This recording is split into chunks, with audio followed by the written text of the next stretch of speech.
All right, welcome back. Amherst College Baseball on the Northeast Sports Network. I'm Jamie Scavato as we are on the field here for game number 2 of this doubleheader. Amherst winning the first one 20-2. Amherst has now scored 37 runs in this series in the first 2 games against Wesleyan College. Those 2 games, 17 runs yesterday, 20 runs today. Those are the 2 highest run totals for the Mammoths this season. Let's get to the starting lineup for Wesleyan here in game number 2. It'll be Ernie Little playing second base and leading off. Jack Carpenter, the shortstop, batting second. Tyler Cosgrove in left field batting third. And it'll be Jonah Timmons, the DH, batting fourth. Evan Diaz at third base, batting fifth. Connor Sullivan at first base, batting sixth. Luke LaSaracina in right field, batting seventh. James Marsden, the center fielder, batting eighth. And Jake Acker, the catcher, is batting ninth. In the field for Amherst College, Ben Smith behind the plate. A.J. Zaccario at first. Jack McDermott at second. Ryan McIntyre at short. Tyler McCord at third. Justin Orridge is back and left. Jack Boyle in center field, and Charlie LaFreniere is in right field. The pitcher here in game 2 for the Mammoths will be number 3, Yoon Che, coming in with a 1.66 ERA. Another pitcher who's had an outstanding season for the Mammoths here. Che with a 2-1 record. The sophomore out of Virginia Beach. He's got 12 strikeouts in 21 2/3 innings, also 10 walks in that span as well, making his 4th start of the season and 7th appearance overall. Of course, Amherst College coming in to this game now with a record of 13-2, 5-2 in the NESCAC West as we take a look at the standings, where they currently sit. Got to do a little bit of a refresh here. And, yeah, you've got Middlebury at 8-2, Amherst at 5-2, Williams at 4-4, Williams at 2-6, or Wesleyan at 2-6, and Hamilton is at 2-7. By the way, in that third and final game of the weekend set up at Williams, it is 1-0 Middlebury in the second inning of that one. And it looks like they're playing 7 innings, because I know they were playing 3 today. So I guess they're going to play 2 7s because they did have a triple header, I guess. That's interesting.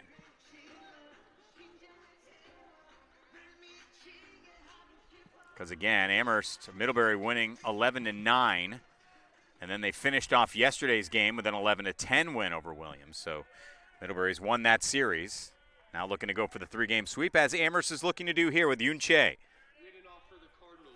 On the mound, Ernie Little is the batter. In game 1, Little was 0 for 2 with a walk. Does take the first pitch for a strike.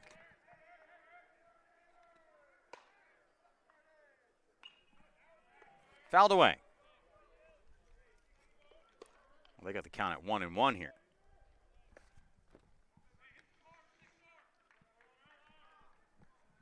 And the pitch from Che. Bunt is dropped, and that will be an obvious base hit. So a bunt single to lead off the game for Ernie Little. Well executed, perfectly executed. And the Cardinals are in business here with the league's leading base stealer on the base paths. And that'll bring up Jack Carpenter. Carpenter 0 for 3 in game 1. As you get the throw back to the bag.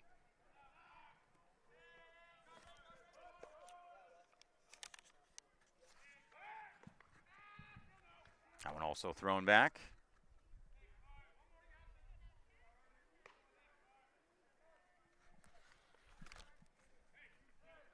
Here's the pitch from Che.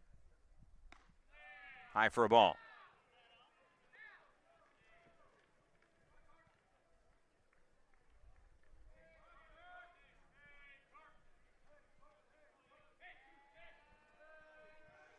Of course, Wesleyan, as you get the throw back, still hanging on to that final playoff spot.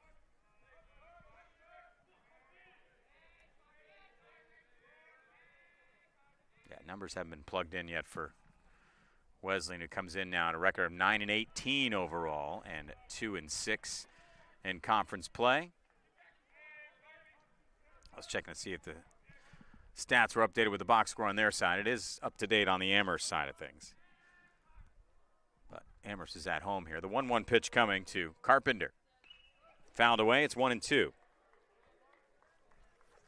course, this one getting started a little bit late, a little after 4 o'clock getting this one going here. It's a long day. These doubleheaders can be long in the NESCAC, especially when you got a team put up a 20 spot in the 7-inning game. This one has popped up, and we got a long at-bat here now. As the count will stay 1-2, but pitch is going beyond that.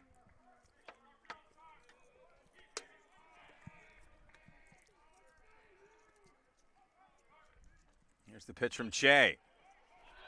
Hit through the hole on the right side. Hanging on at second is Ernie Little. Jack Carpenter has a base hit, and it's Wesleyan now coming with some offense here. Runners at first and second, nobody out. And it's Tyler Cosgrove. And Wesleyan is one of the better hitting teams in the conference.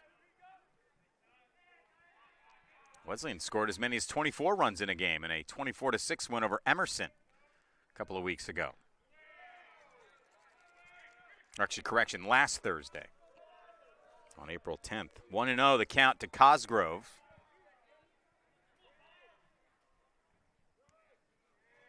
Game 1, Cosgrove was 0 for 3. There's a strike. Of course, only 3 hits in that first game for the Cardinals. They've already got 2 here in the first inning. There's a strike. 1-2.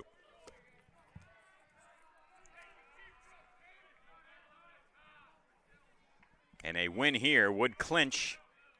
Actually, I think Amherst has clinched the little 3 now. So, because Wesleyan's lost twice and Williams lost twice to Amherst. So Amherst is your little 3 champ officially. Count goes to 2-2. I did not declare that at the end of that first game, but yeah, that's the case. Wasn't even thinking about that. So Amherst, for the 3rd time in 5 years, has won the little 3. And for the 39th time in in the series history.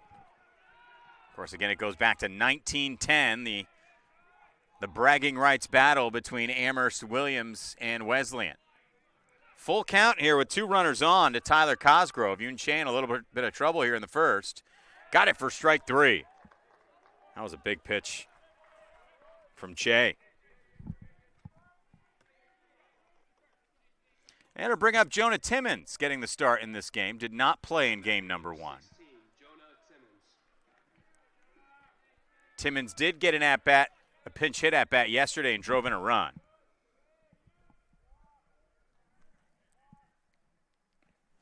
Pitch is outside for ball 1. Of course, Timmons in the cleanup spot. Showing some trust there. Timmons a .318 hitter, a couple of home runs, 17 RBI. So he's one of the bigger bats in this lineup. And that's ball 2. 2-0 the count to Timmons with 2 runners on here. So a chance for Wesleyan to get on the board in the first inning. Runner in scoring position with 1 out. Now there's Ernie Little at second base. He's got a lot of speed, so anywhere that ball goes, he can probably come in. And that one got by the glove of Tyler McCord. Coming in to score is Ernie Little. Safe at third base is Jack Carpenter, and Wesleyan on top 1-0 here in the first inning. Boy, that just took an odd skip around McCord at third base. That was a tough one to backhand. We'll see how they score it here.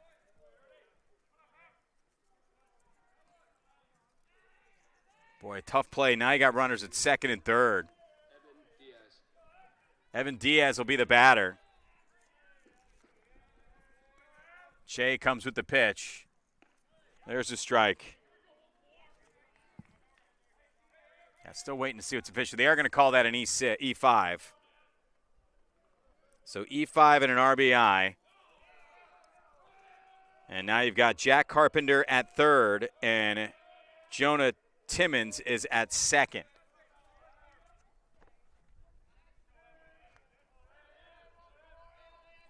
Two hits in the inning. That wasn't one of them.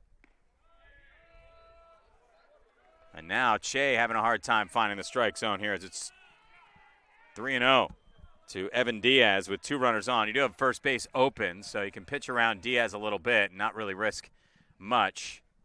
But there's a strike. It's 3-1.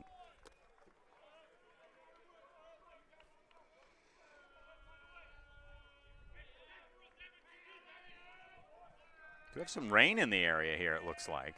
I'm not seeing it here, but I just got an alert on my phone. This one driven deep to right field. On the run, Charlie LaFreniere makes the catch, deep enough to score a run. As coming across is Jack Carpenter to make it 2-0. Holding on at second is Timmons. There are 2 outs here in the first.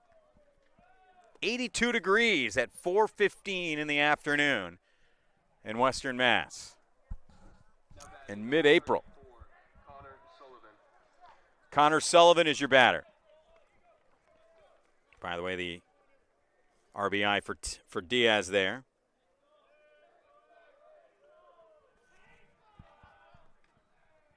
Runner in scoring position still with 2 outs. Pitches high for a ball to Sullivan.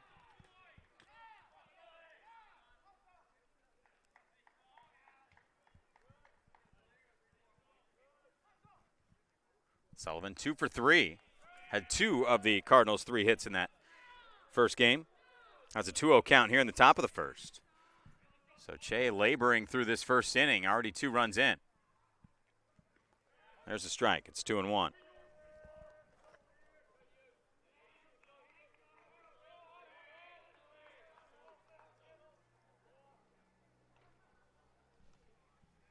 The 2-1. It's 3-1. And again, you have that open first base.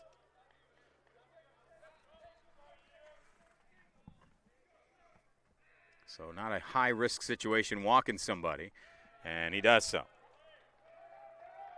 It's actually the first walk issued of the inning. It does put 2 runners on for Luke LaCerasina. Now batting, number 18. Scored one of the Cardinals' 2 runs in the first game.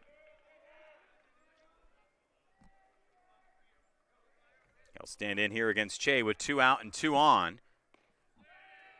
And a ball from Yoon Che. So a tough first inning for Che in this second game. Here's the pitch. Got it for a strike. 1-1. Williams, by the way, has taken the lead over Middlebury 2-1 in the top of the third out in Williamstown. Pitch from Che. High for ball, 2-1.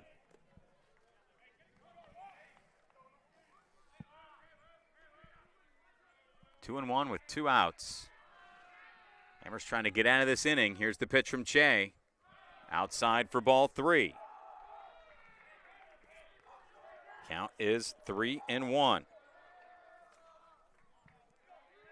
with 2 outs. Pitch from Che.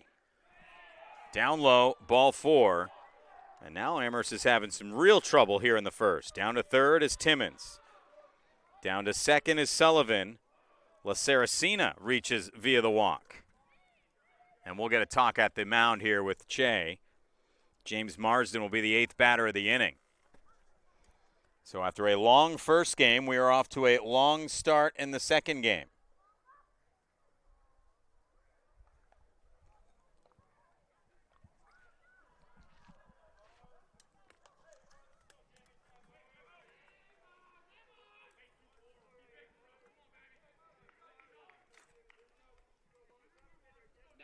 Number 24, James Marsden.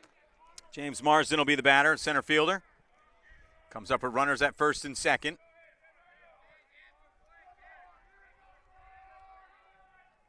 Pitch from Che. Up and in for ball 1. 1-0 the count.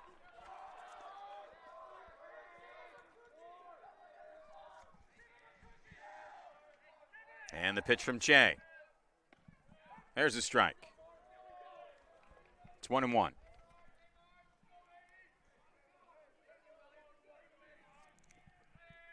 Once again, Che delivers. Down low for a ball, 2-1.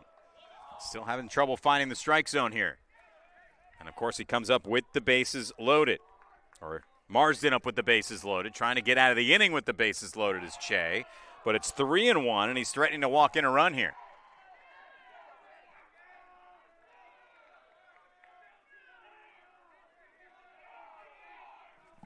So Che struggling in the first. Can he get out of the inning with just the 2 runs allowed?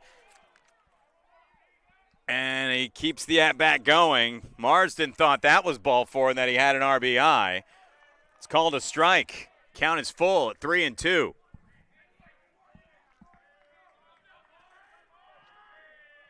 Can Che get out of this inning? He gets an extra breath of life here. Runners going.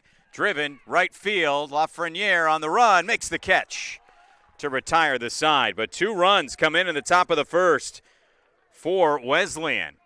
2 runs on 2 hits. 1 error. 3 runners left on. It's 2-0 Wesleyan. And we'll go to the bottom half here. And we will hang with the broadcast, of course, so we can get you the starting lineup for Amherst College.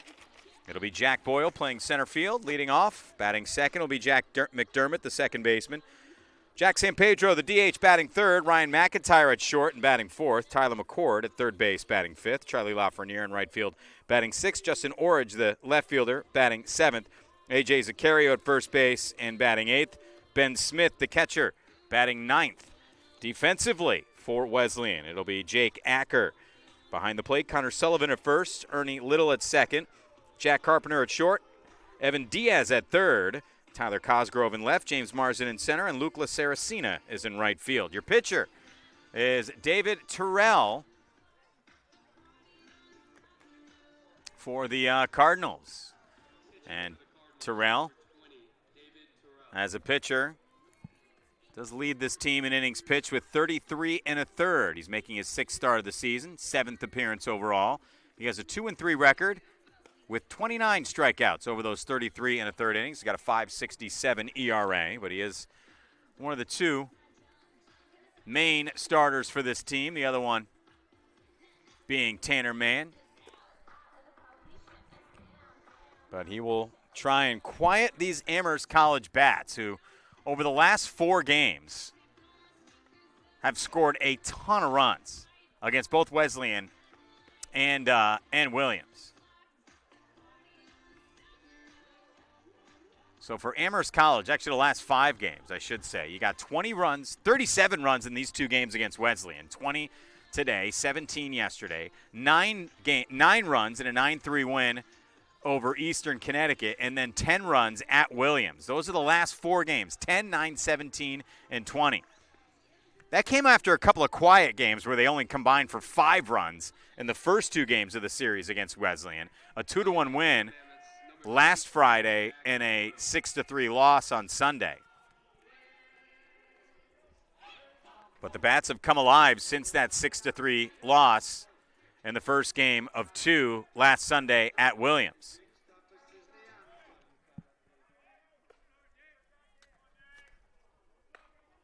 A combined 56 runs over the last 4 games for Amherst College, which is a crazy number for 4 games in baseball.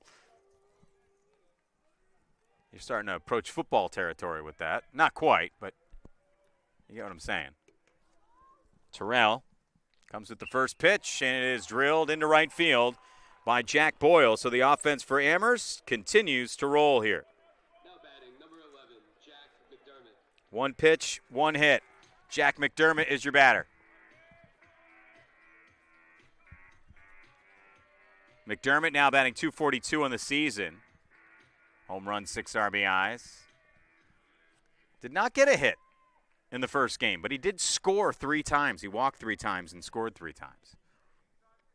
Walked 4 times, actually. Here's the pitch from Terrell. And Boyle hanging on as he gets strike 1. Boyle now with 25 stolen bases on the season. So, yeah, he's a threat. Very much so. Second most stolen bases in the conference. Here's the pitch to McDermott. Just missing for a ball. It's 1-1. Amherst got 2 grand slams in that first game. And again, I'd have to look back and see. I'd have to really do some digging to figure out when the last time Amherst did that was.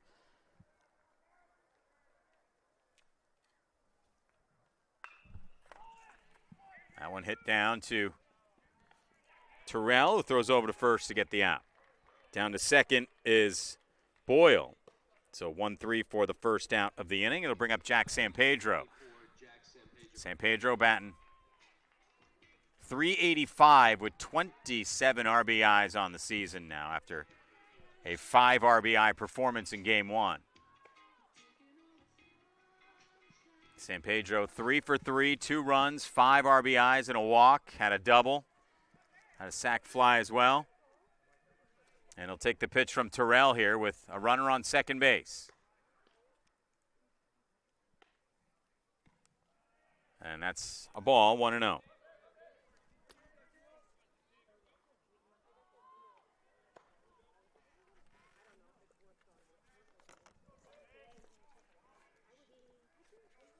So Terrell looking in again. Again at second base, it's Jack Boyle. Sampedro takes the pitch low for ball 2. It's 2-0. Middlebury has tied things with Williams at 2 apiece. Of course, the better Middlebury does, the bigger Monday's game is going to look. If Amherst can win this one, you'll have a couple of 2-win, 2-loss teams in conference play. Boyle stealing third, and he's in there. Beats the tag. The throw was in time, but it looks like Boyle beat the tag. Stolen base number 26 on the season for Boyle.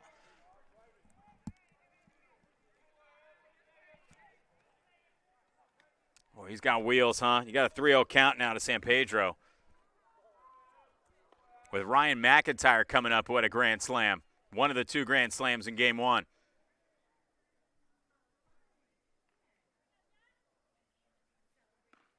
Strike 2. Or strike 1, rather. 3-1 the count.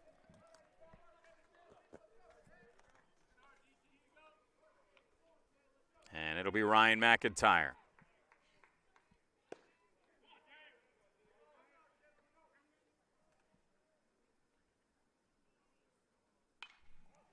Sampedro fouls it off. Hits the dugout. Count full of 3-2.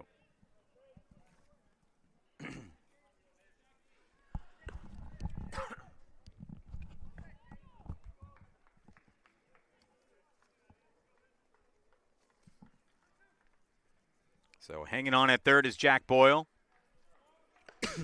David Terrell on the mound. We'll look in on Sampedro.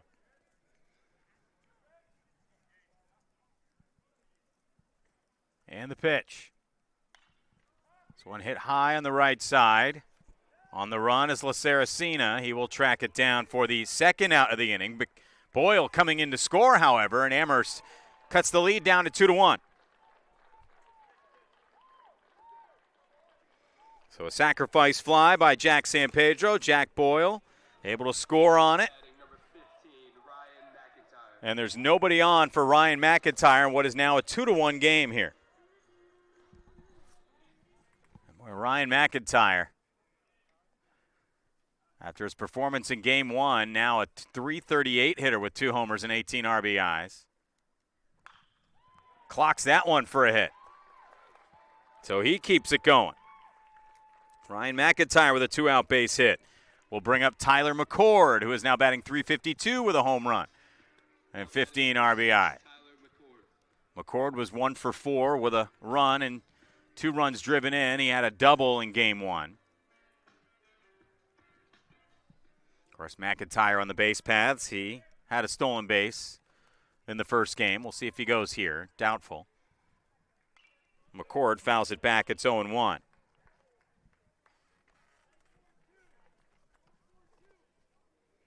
Weird that rain popping up on my radar because I am not seeing it anywhere around here. If anything, we've got blue skies somewhat kind of poking through here. And again, just a beautiful day, 83 degrees, kind of overcast, not too humid. Great day for baseball. Feels like May. Pitch from Terrell, up high for a ball. But again, the way the weather has been, you'll take that.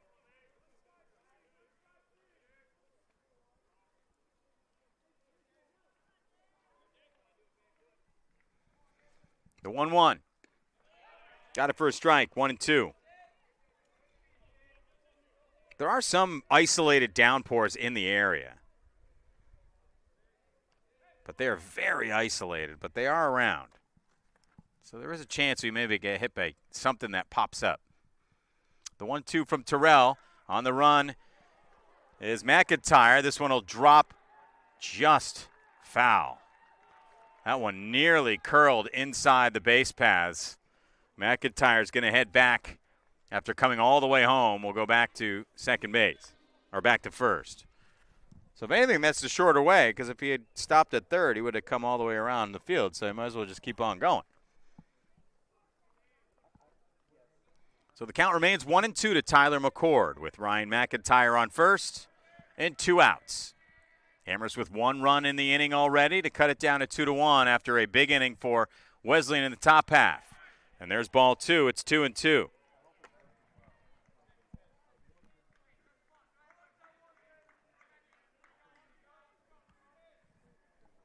And again, looking in, it's Terrell on McCord. Well, the bats for Amherst College cool down in this game. Both teams with 2 hits in the first inning. Terrell with McIntyre on first. Comes to the plate with the 2-2. Driven by McCord in the center field, but underneath it to make the catch is James Marsden. And that will do it to retire the side. 1 run on 2 hits, no errors, and 1 runner left on. Amherst College gets 1 of those 2 runs that they gave up back. It's 2-1 after 1. We'll be back with the second inning on the Northeast Sports Network.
All right, top of the second inning.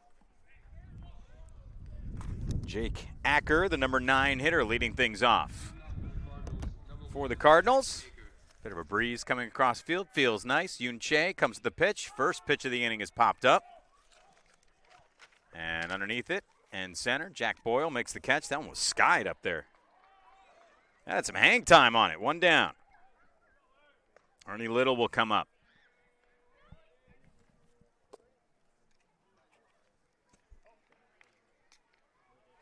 Now batting number 6, Ernie Little. Little had a perfect bunt single to lead the game off. Ooh, we got updated numbers now for Wesleyan as well. That's nice. Here's a pitch from Che. No bunt this time as the swing from Little. It's fouled back to the fence.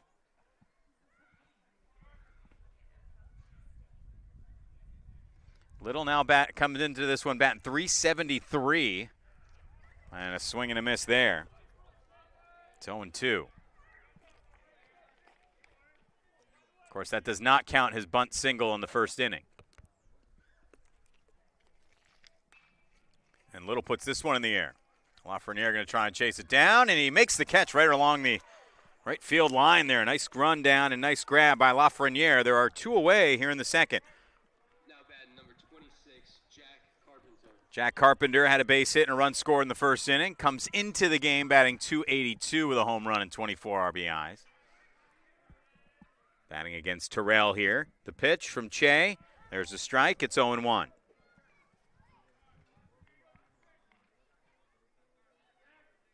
And Amherst College trying to keep pace with Middlebury at the top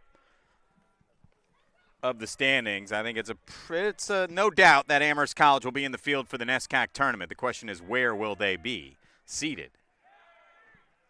And they're going to say he did not go on that pitch, as the count will go to 1-1. Of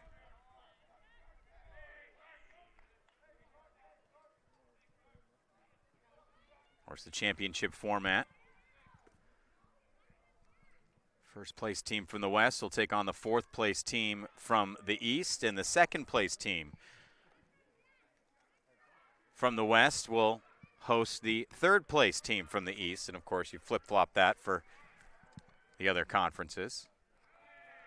There's ball 4, so you get a runner on here.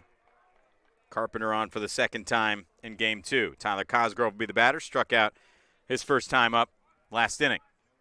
And he comes up with 2 outs and a runner on.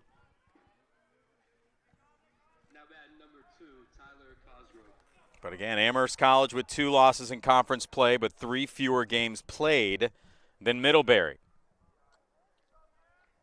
Middlebury's final 3-game series taking place now at Williams, and then 1 more makeup game against against the Amherst here on Monday.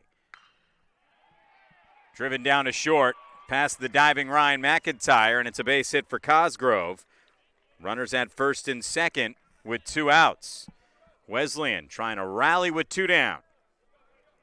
It'll be Jonah Timmons to come up.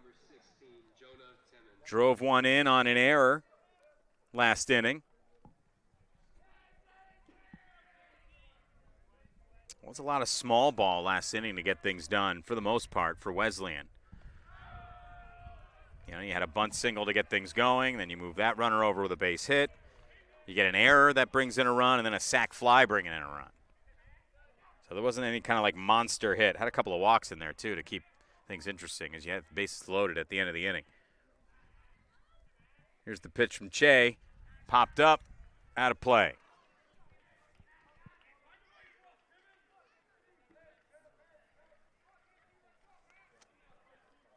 So there's strike 1 to Timmons. Count is 1-1. And the 1-1 pitch driven deep to center field. On the run, Jack Boyle, and he is not going to get it. It's out of here. A 3-run homer for Jonah Timmons. And it is 5-1 Wesleyan.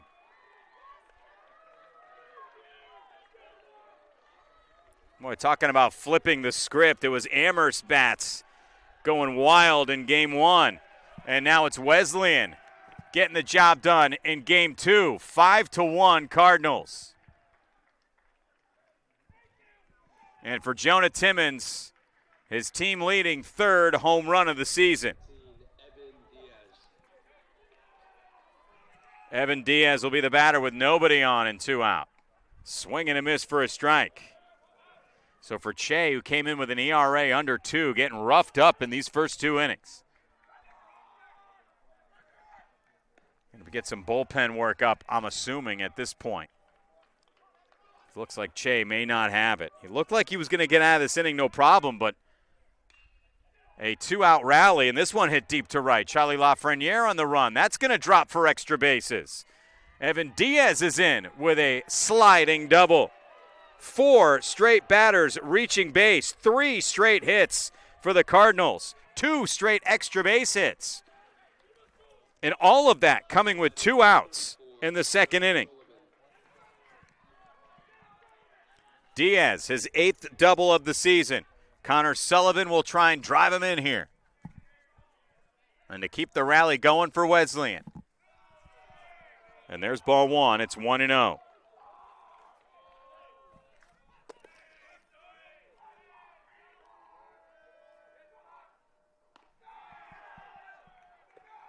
That one also missing. 2-0 the count.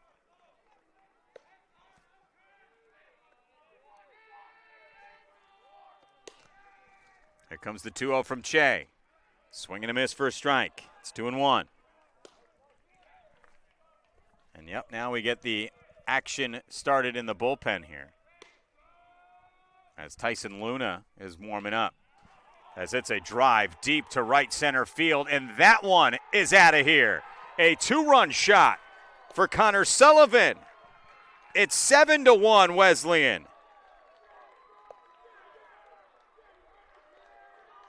Second home run of the inning. And it's Mayday time for Amherst College. A 5-run second inning. All of it coming with 2 outs. Now batting, number 18, Luke Luceracina. First home run of the season for Connor Sullivan.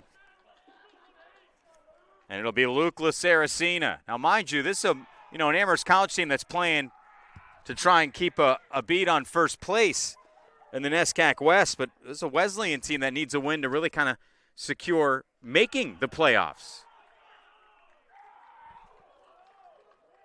Count going to 2-0 to Luke Luceracina. 5 straight runners have reached. 2 of them have gone deep. 3 of them have extra base hits. And there is a big swing and a miss. And again, it was an inning that started with 2 flyouts. It looked like Amherst was going to get out of this thing. Next thing you know, at 5 runs later, here we are.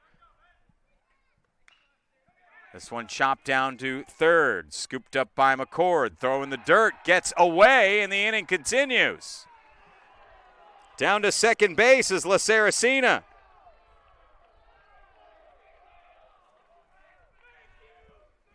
So it is an E6, second error of the game for Amherst. Sorry, E5, second error of the game for McCord. That was on a play that would have ended the inning, and now it continues here with a runner in scoring position. And James Marsden. So this is turning into a nightmare for Amherst College in the second.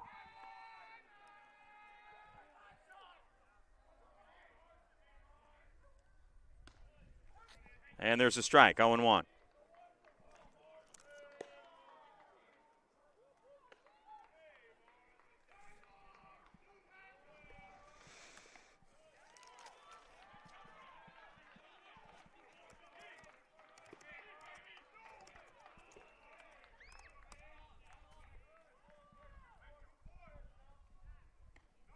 High for a ball.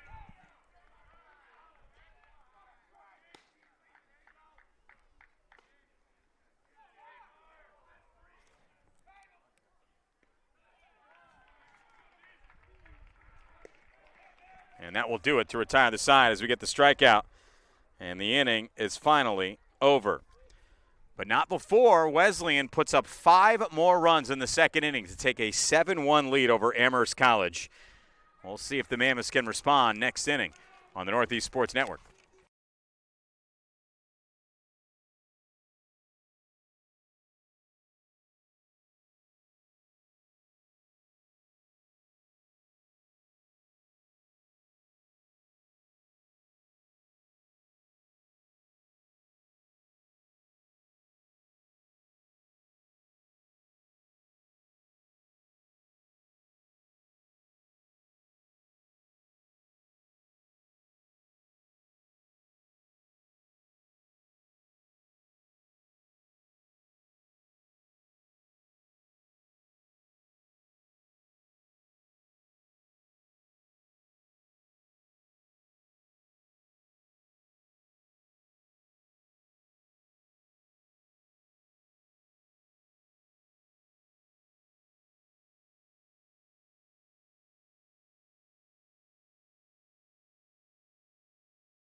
Leading off for the Mammoths, number 45, Charlie LaFreniere. Bottom of the second inning, Charlie LaFreniere leading things off for Amherst College. Coming in against David Terrell, had a solid first inning, allowed 1 run. But he's also right now staked to a 7-1 lead against an Amherst team that has had some pretty hot bats over the last 4 games. We did the math there, 56 runs in 4 games. First pitch is in for a strike. Sun is out and bright now. We had some overcast skies. That's why it was weird that I was getting rain alerts on my phone. But again, things are very scattered. There's a strike, and it's 0-2 to LaFreniere. Freniere, a .333 hitter. 18 RBIs. And that monster game number 1 for everybody. LaFreniere was 2 for 3 with a run and an RBI. And he bounces this one down to first. Picked up by Sullivan. Touches the base, and there's out number 1. 1 down for Justin Orridge. Orridge is 2 for 3 in the first game. Had a double. Oh, it was a foul ball. Never mind. Getting some help from. We got dueling Jamies up here for this contest. Producer Jamie helping out play-by-play Jamie, who is writing GR-3 in his notebook. But it turns out that was a foul ball. And now LaFreniere is down on strike, so there is 1 away. That one I did not mistake. Now batting number 2, Justin Orridge.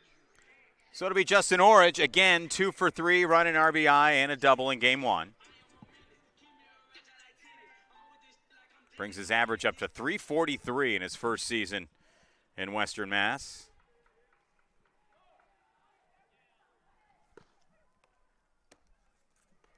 Pitch is high for a ball. It's 1-0.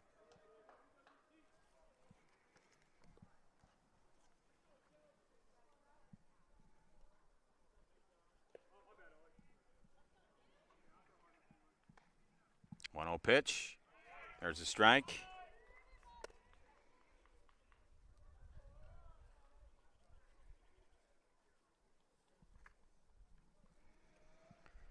So a 1-1 count now to Justin Orridge with nobody on and 1 out. David Terrell with the pitch. That one right back to Terrell, who turns, throws to first. 2 away. So Terrell so far has been stymieing the Amherst College bats here. That'll bring up A.J. Zaccario, who's making his first plate appearance of the day. It was 1 for 1 yesterday. Came in to play first late in the 17-8 win yesterday. Did score a run off of his only hit. Zaccario also appeared defensively in the first game late, but did not come up to bat. And he gets a strike here. It's 0-1.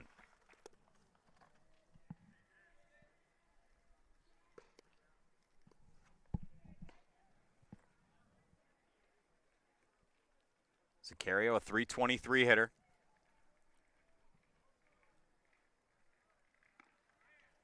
Takes that pitch for a ball.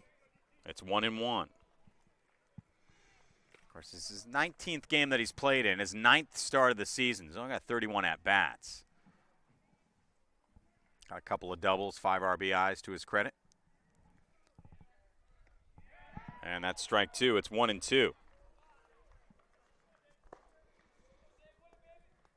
So far, this game is going the opposite of what we saw in game 1. We'll see how that continues here. Fouled back to the screen. It's 1-2. I mean, this is a big game for both of these teams at this point. Florida Middlebury's blown things open against Williams, taking an 8-2 lead there.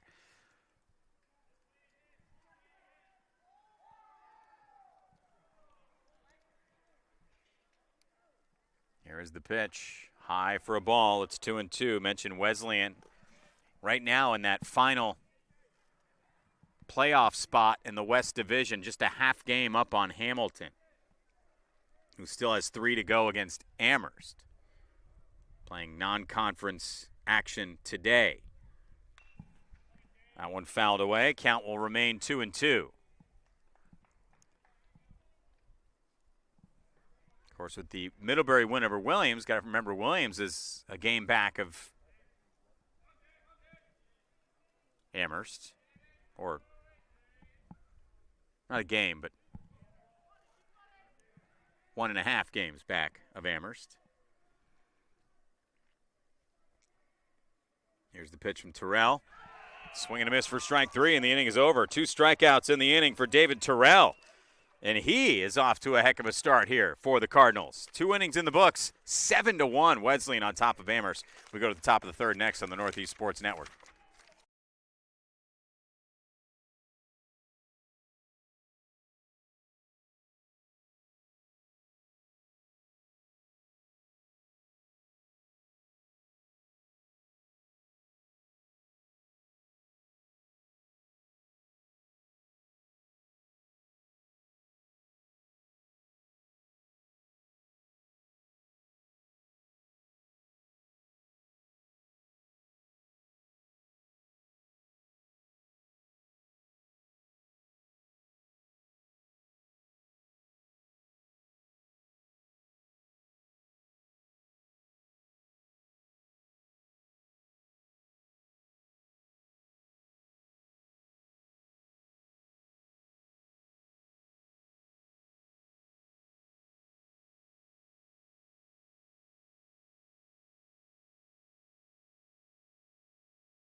All right, top of the 3rd inning. For the Cardinals, number 1, Jake Aker.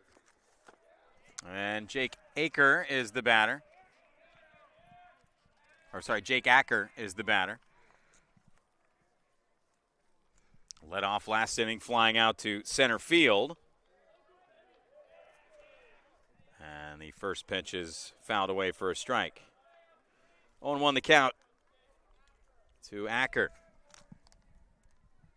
Pitch from Tyson Luna, who's in the game now for the Mammoths. One's off for a ball. It's 1-0. Luna making his 8th appearance of the season. He's got 9 innings in the books, 6 strikeouts over those 9 innings, 4 walks as well. He's got an 8 ERA. No wins, no losses on the season. Does have a save to his credit. Count is 2-1 to Acker. Here to help slow things down a little bit. Give Amherst a chance to maybe claw back into this game. Hard liner down the 3rd baseline and into left field. And Acker was heading into second, and he is out. 7-4 on the putout. And there's 1 away.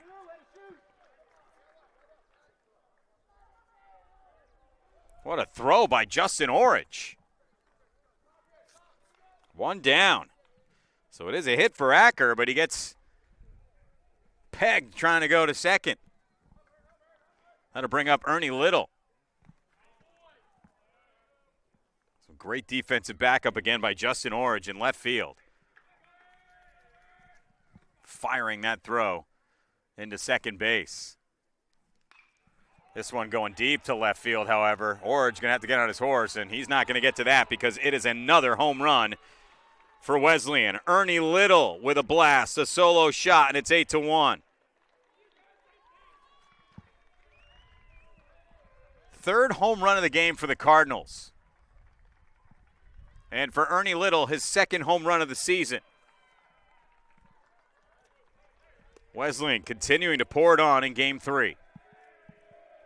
Game 2 today, obviously. That'll bring up Jack Carpenter. A base hit and a walk in the first and second innings. He has scored in both.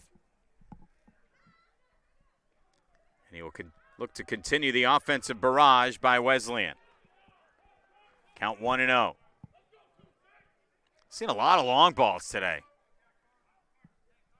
Two teams not known for him. Amherst with 3 home runs in the first game. There's a swing and a miss first strike. Of course, the 2 grand slams in the first game. That feels like forever ago the way this game is going.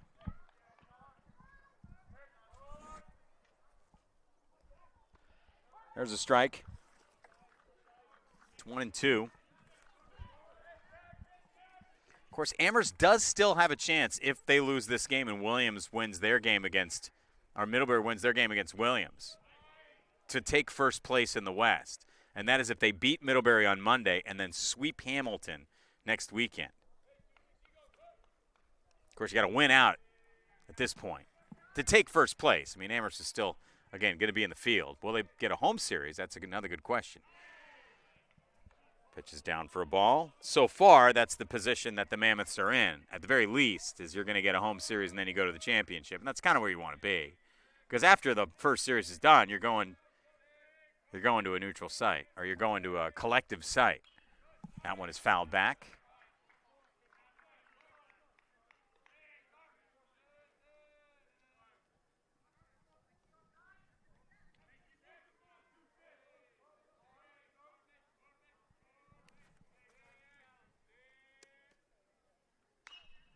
And this one hit right back to Luna.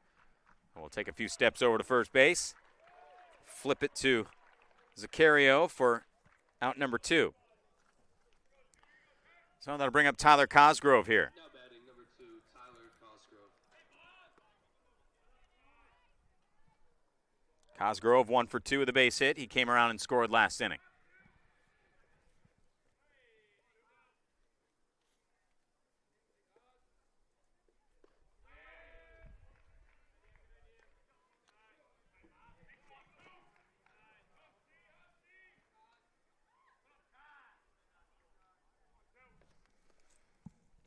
Pitch coming.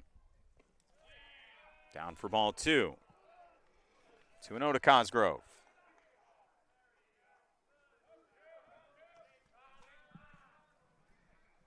Luna hanging on the rubber. And the pitch getting away a bit.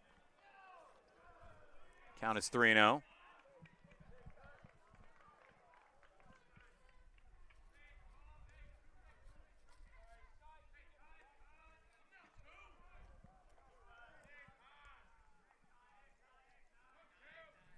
And the pitch again from Luna. Down in the dirt, ball 4.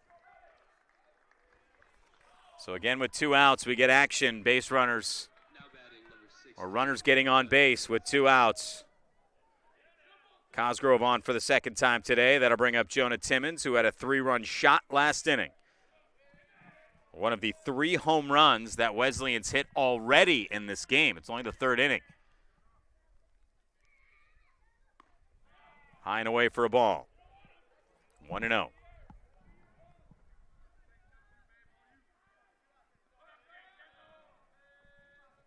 Luna again checking. And he comes to the plate. Caught the corner for a strike, 1-1.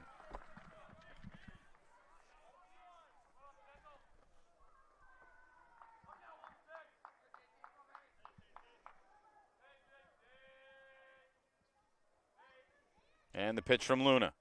Driven into center field. That's a base hit. Cosgrove will hang on at second base. And again, with 2 outs, we saw the same exact thing last inning. 2 outs, you get a walk, you get a base hit. When that happened last inning, the Cardinals exploded for 5 runs. Of course, already a run in this inning off a solo homer from Ernie Little. Now it's Evan Diaz, who had a double and scored a run last inning. Luna looking back to second, coming to the plate. Ground ball, foul. So for 0-1.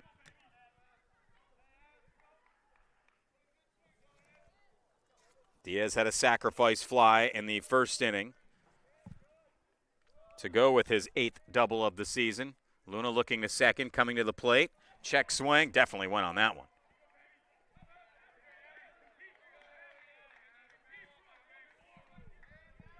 Count is 0-2. So Luna can get out of the inning here with just the 1 run in. And there's ball 1. 1-2 the count, not giving him anything to hit. It's Tyler Cosgrove at second, Jonah Timmons at first. Can Luna snap the 2-out curse that seems to be hanging over the Mammoths, at least since last inning? Fly ball, right field. LaFreniere on the run. It's in foul territory. LaFreniere dives and makes the catch. What a grab by Charlie LaFreniere. And the inning is over. Just 1 run coming across. The inning saved by Charlie LaFreniere. A spectacular diving catch almost onto the bullpen mound out there in right field. Either way, it's 8-1 Wesleyan. Amherst has some work to do to get back in this one. We'll see if they can get on that horse in the bottom half of the third on the Northeast Sports Network.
Leading off for the Mammoths, number 14, Ben Smith.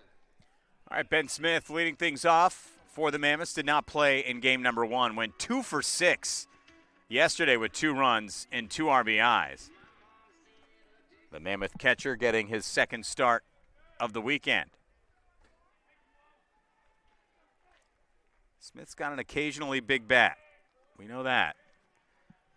Although he's a 179 hitter. He's got 10 hits on this. He's got a home run, 13 RBIs, though. But he's come up with some big performances sporadically. Want to know the count to Smith. Making his 16th start of the season today. Pitch from David Terrell, who's been really good. That one's fouled off. It's 1-1.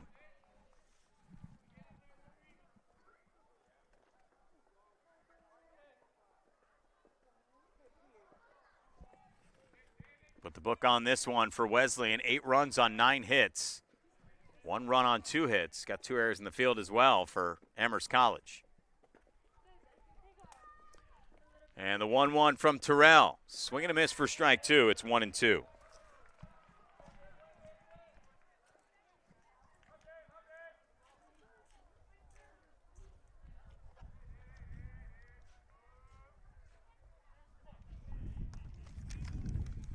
And now Terrell will look in again here and come with the 1-2 pitch. This one put in the air, down the right field side. Hooking towards foul territory. Luke LaSaracina not going to get there in time. Count stays 1-2.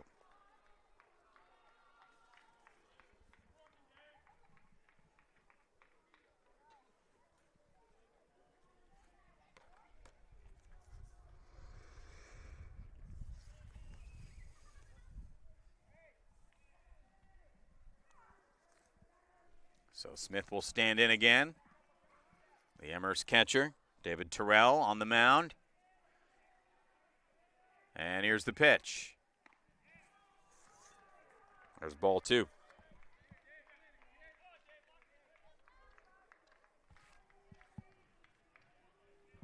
Middlebury up 9-2 on Williams in the 5th inning there. Colby on top of Bowden 5-4. That one's in the 9th inning. They're looking to wrap things up. That one hit down to second, sliding, stopped by Ernie Little. Makes the throw over to first for the first out of the inning. So Ernie Little, a home run last inning in a highlight reel play here in this one. Or in the top half, bottom half. Home run, highlight. There you go. Jack Boyle, the batter, base hit, run scored for him. It's the only run that Amherst has scored so far in this game. Comes up with nobody on and 1 out. I was going to mention Trinity over Tufts right now, 10-6. That game is in the 8th inning. Bates all over Bard, 20-4 in the 6th inning. Of course, that's non-conference play. Hamilton and SUNY Cobleskill tied at 4 in the 7th inning. Jack Boyle again, the batter here for Amherst. A team that offensively has been quieted down a bit after exploding for 56 runs in 4 games. There's a ball. It's 2-0 to Boyle. Of course, eventually every hot team comes down to earth at some point. Right now, Amherst finding itself down 8-1 to remain, and its sort of quest to remain keeping up with Middlebury. Doesn't look like that is happening right now. There's ball 3. But chance for Boyle to get on base again. Amherst has only had 2 base runners so far in this game against David Terrell. So Boyle will stand in on the 3-0 pitch, expecting to be looking all the way here. And it's ball 4. So Boyle is on.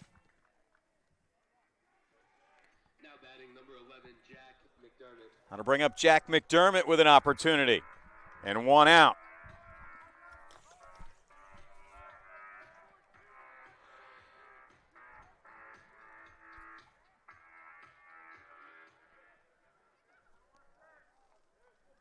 McDermott grounded it back to Terrell his first time up.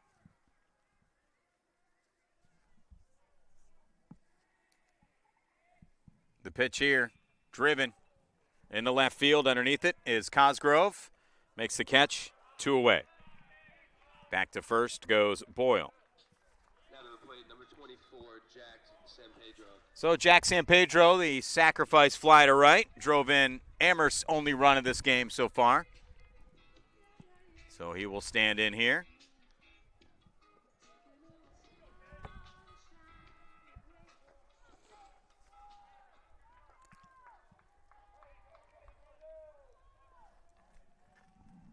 Pitch from Terrell. Strike to Sampedro. It's 0-1.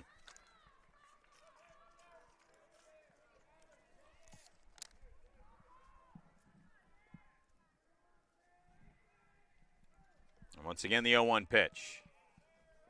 Caught in a rundown is Boyle. And got him. 4-3. Inning is over. Boyle picked off on the base paths.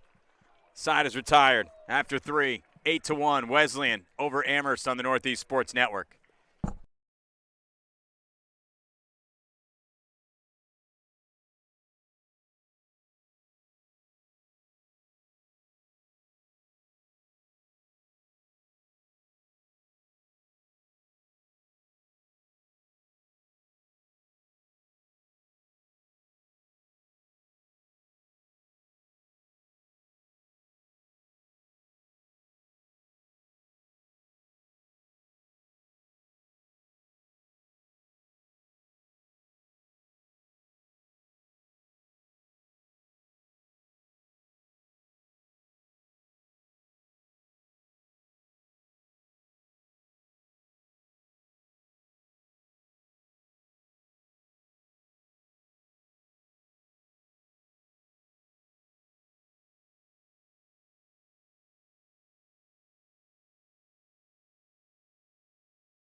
All right, welcome back. We are in the top half of the fourth inning. Connor Sullivan will lead it off. By the way, it's 6-3 in the pickoff of Boyle. A great pickoff move by David Terrell to help end the inning. Meanwhile, you get a leadoff shot here in the left field, and Justin Orridge is there to make the catch for the first out. So Sullivan is down. Tyson Luna back out there for another inning. He only gave up the 1 run last inning. Could have been a lot worse. Had 2 runners on with 2 outs. Gets a quick first out here. You like that if you're Amherst College. Luke LaSaracina will come up. Reached on an error in the second inning. Also walked in the first. And there's a strike. It's 0-1.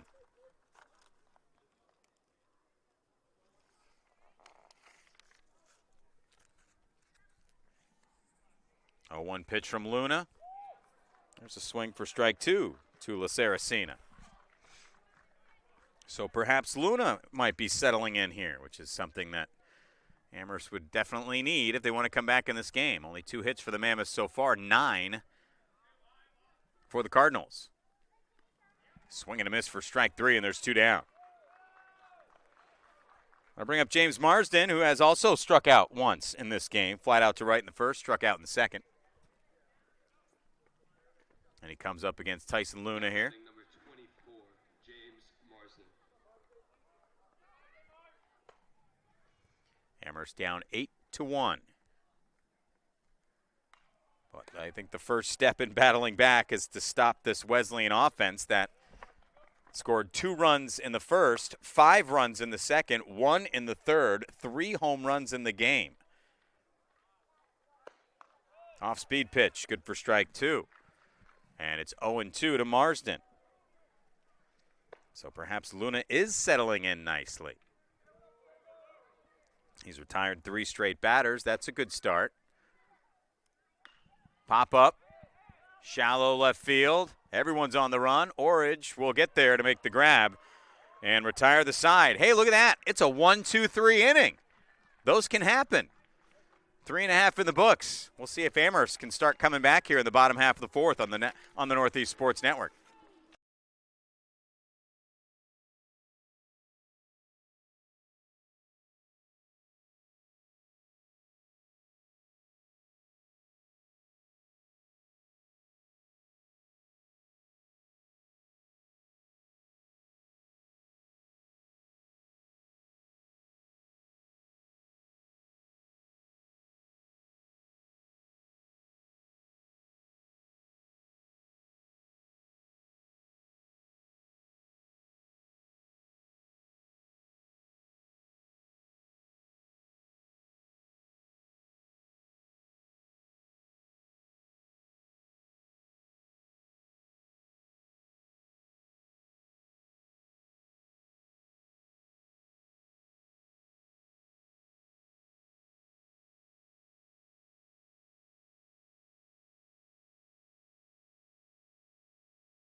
Jack Sampedro. All right, Jack Sampedro coming up here in the bottom of the fourth, going to give it another go. Of course, he was at bat when Jack Boyle was picked off on the base paths to end the third inning.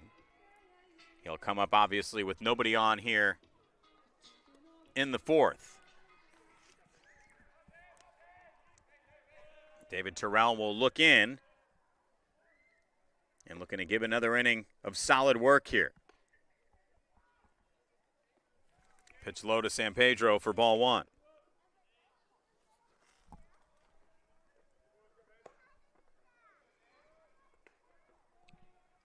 Amherst only hits in the game coming in the first inning. That one fouled away. Count is 1-1.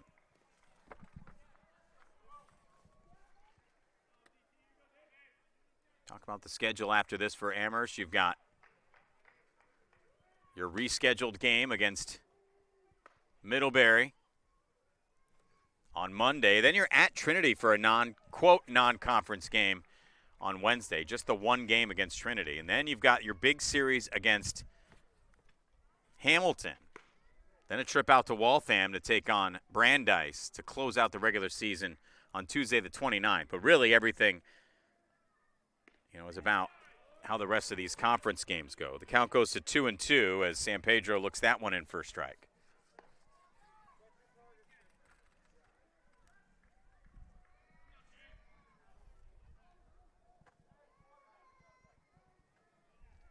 Amherst with action in the bullpen, by the way.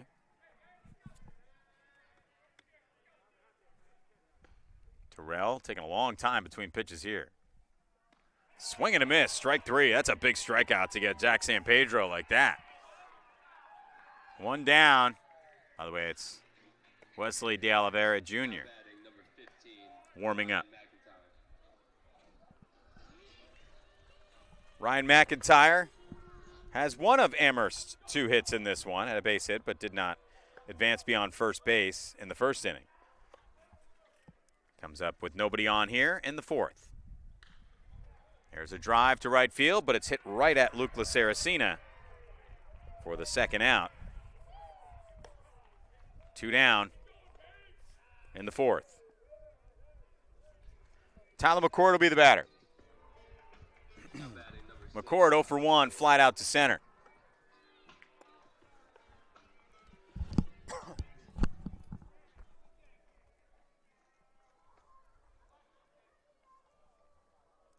And the pitch from Terrell.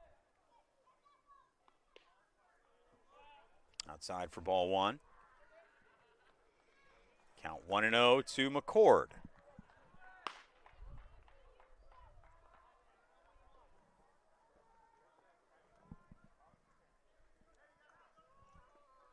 Swing and a miss for a strike. Count goes to 1-1.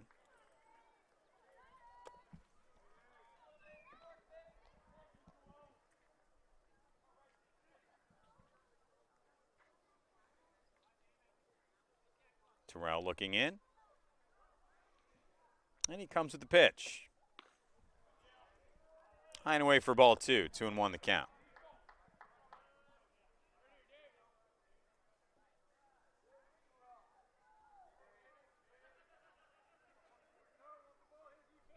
And Terrell stands back in. Rocks a bit. And comes with the 2-1 pitch. Caught it for a strike. It's 2-2.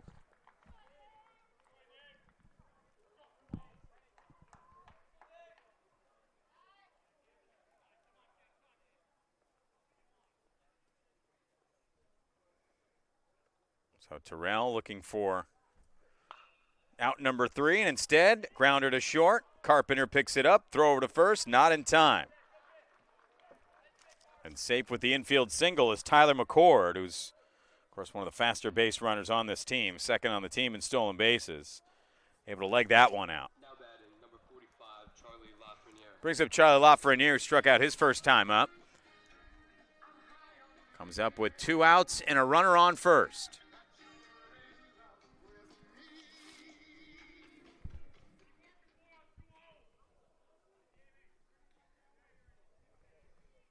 And David Terrell trying to end another solid inning. McCord running.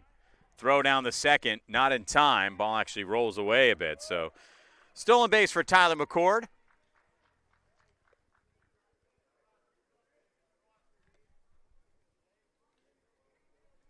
And for McCord, that's stolen base number 16. Mentioned that he's second on the team in that category behind Jack Boyle, who's got 26 now. Terrell looks back to second. And comes with the pitch. Driven up the middle. Through for a base hit. McCord coming around to score. It's an RBI single for Charlie LaFreniere. Amherst gets a run back. It is 8-2. A 2-out RBI single for LaFreniere. Now batting, number 2, Justin. 19th RBI of the season. for LaFreniere. Justin Orridge will be the batter. Grounded out to the pitcher his first time up. Comes up with 2 outs and a runner on here. Chance to maybe make a 2-out rally happen by stringing 3 straight hits together for the Mammoths. Or by capping 3 straight hits. There's a strike, however, to get it to 0-1. Of course, Amherst has a long way to go to get all the way back in this one, but you got to start with something. Start with 1 will work. Starting with a couple of hits in a row is also helpful with 2 outs. Shows the bats are still kicking. Pitch from Terrell to Orridge. Down low for ball 2. It's 2-0.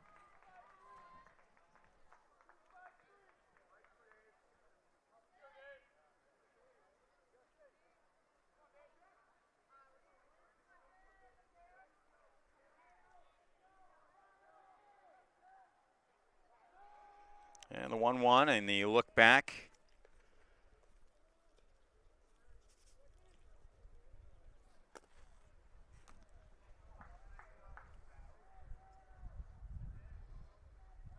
And the pitch coming from Terrell, swing and a miss for strike 2. And the count goes to 1-2.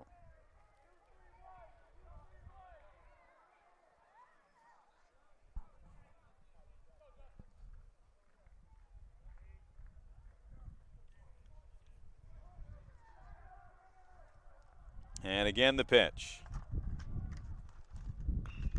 Grounder down to third. Snagged by Diaz. Throw to first in time. Side is retired. But Amherst College able to scratch one across and get a little bit closer to Wesleyan on the scoreboard. It's a 6-run deficit now for the Mammoths. 8-2 is the score as we go to the top of the 5th next on the Northeast Sports Network.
Top of the 5th inning.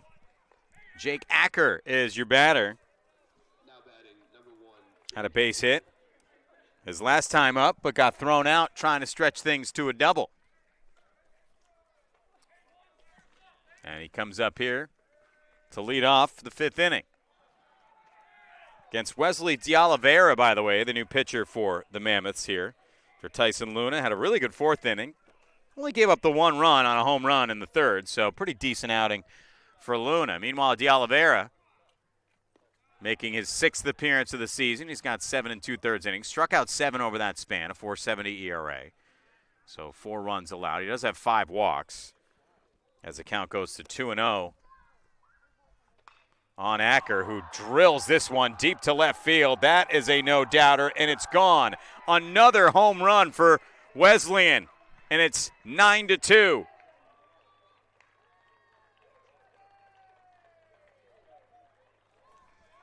Fourth home run of the game for Wesleyan. And this time it's off the bat of Jake Acker.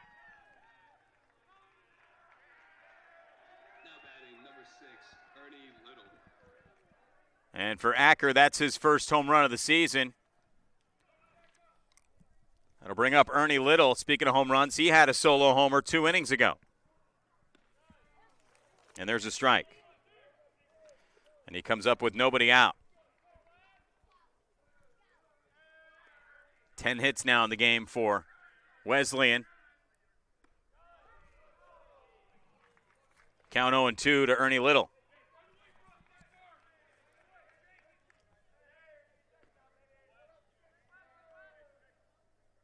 And DeOliveira delivers the 0-2. Grounder down to third. McCord over to first. Got it for out number 1. So there's one down for Jack Carpenter.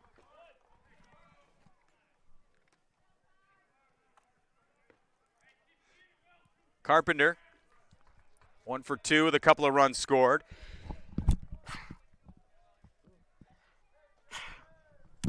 Apologies for the off-mic sneezing there. Count is 1-0 to Carpenter.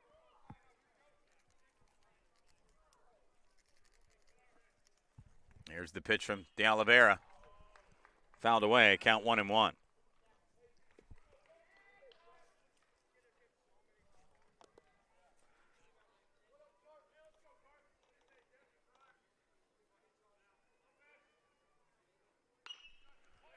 This one down to third from McCord again.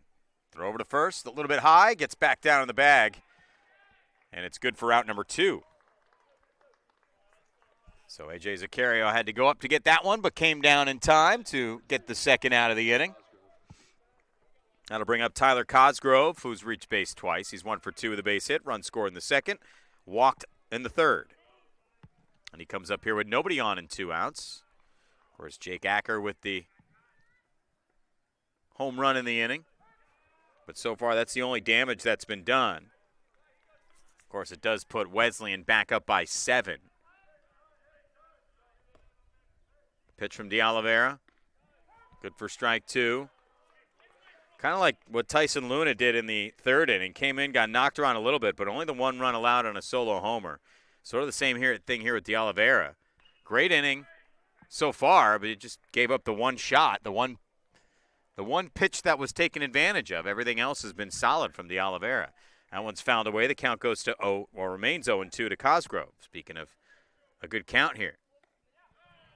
Pitch was high, not a strike. Ball 1, 1-2 the count.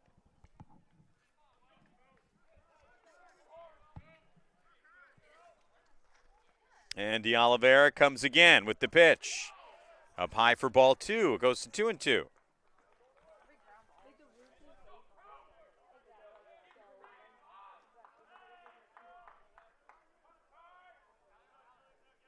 And the 2-2 pitch from DeOliveira gets away for ball 3, so the 0-2 count has now become a full count with 2 outs.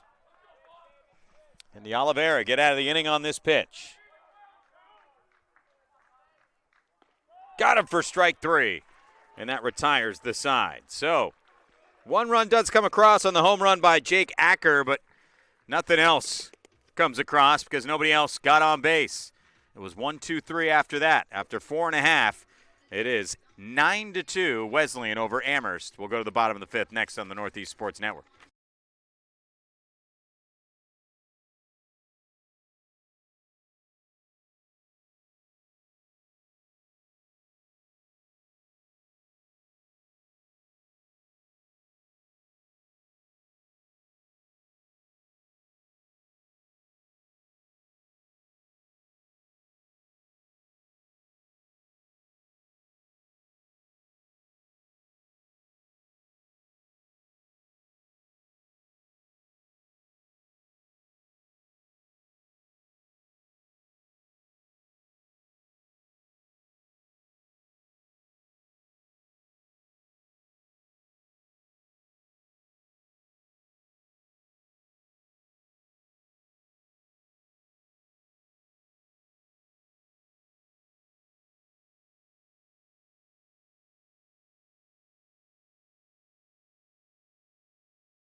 A.J. Zaccario leading things off here in the bottom of the fifth inning for the Mammoths. He's 0 for 1 on the day with a strikeout. David Terrell back out there for the fifth inning. He's been outstanding. 2 runs on 4 hits for the Mammoths. Zaccario fouls the first pitch off.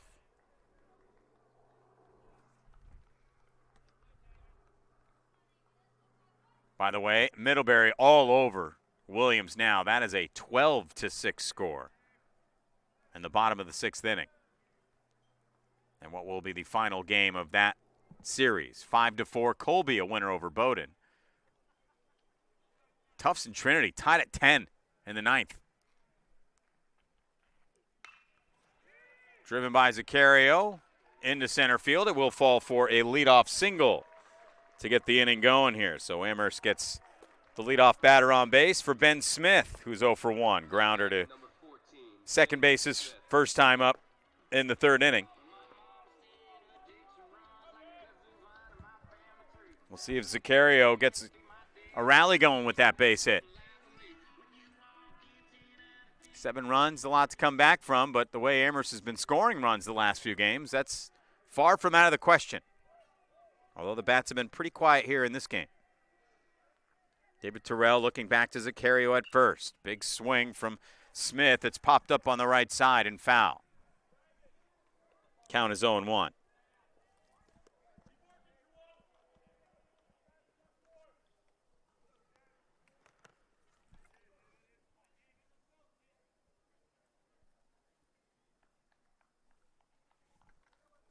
So again, it's Terrell on the mound, looking back to Zaccario at first. Terrell with the pitch, driven through the left side, base hit. Zaccario going to hang on at second base. Back-to-back singles to start the 5th inning for Amherst College. 2 runners on for Jack Boyle, who's reached base twice. Had a base hit run score in the first, walked, and was picked off on the base paths in the 3rd. Something that doesn't happen too often to Jack Boyle.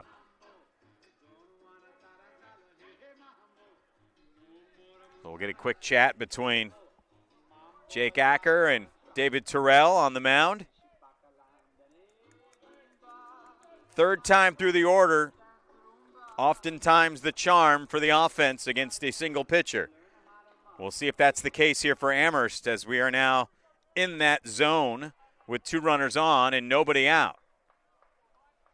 David Terrell to Jack Boyle. As again, runners at first and second. It's A.J. Zaccario at second. Ben Smith is at first. And getting set to bat is Jack Boyle. Terrell checked the runners back before throwing a pitch a moment ago. Now looks like he's going to come to the plate. And it's a ball, 1-0. Jack McDermott, Jack Sampedro are the next 2 batters for the Mammoths.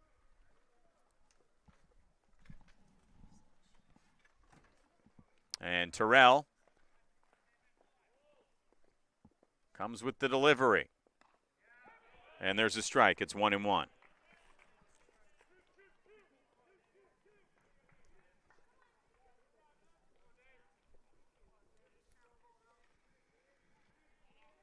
So a 1-1 count, and again with 2 runners on, Zaccario and Smith. David Terrell comes with the pitch. Off the mark for a ball, low and inside. It's 2-1.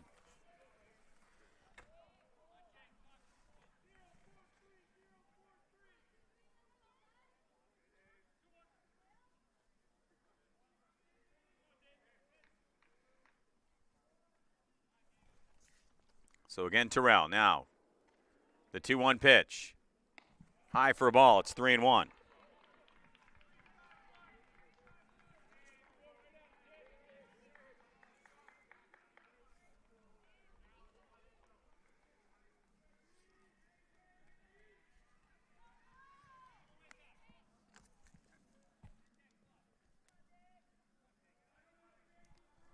So again, Terrell looks to deliver the 3-1. There's a strike. It's 3-2.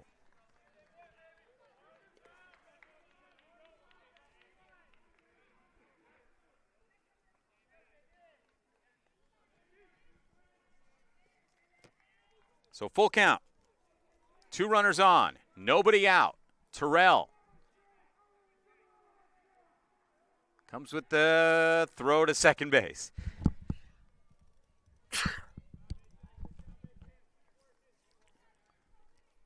So checking Zaccario back to second. And again, Ben Smith at first. At the plate, Jack Boyle with a full count. And nobody out. Chance to help Amherst again close the gap here. They did close it down to a 6-run difference, but that home run last inning making it a 7-run difference. But now you got a bases loaded situation here. Down to third goes Zaccario. Down to second goes Ben Smith.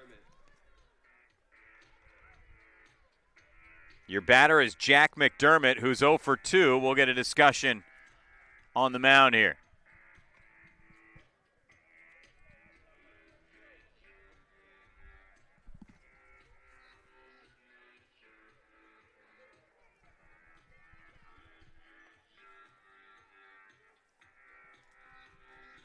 As they will look to talk it over.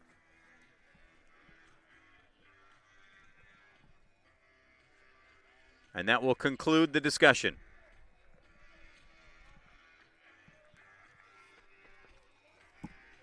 So Terrell in a jam, a big jam for the first time today. And it comes in the 5th inning. Can Jack McDermott deliver a monster hit here? Again, he's 0 for 2. But nobody out, bases loaded. Popped up. Should be deep enough to score a run, perhaps, or maybe not, actually. That's shallow. Marsden makes the catch. Everyone stays put. And there's one away. Boy, it looked like that ball was going to carry a little bit deeper, but ended up coming into shallow center field. So no sacrifice. And instead, Jack Sampedro, who's got an RBI, speaking of sacrifice flies, had one in the first inning, will come up now with 1 out.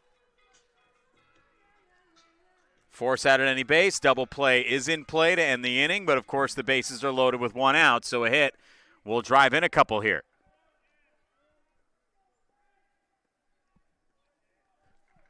And David Terrell comes with the pitch. There's strike 1 to Sampedro, who did strike out his last time up. But comes out with a big opportunity here to make some big things happen for the Mammoths, whose bats have been quiet after a 4-game stretch that saw them score 56 runs, including 20 in the first game today and 17 against Wesleyan yesterday. And the count goes to 1-1.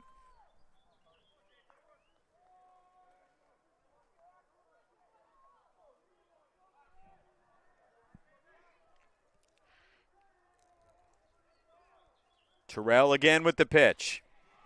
Line drive, right center field. There to make the catch is La Saracena.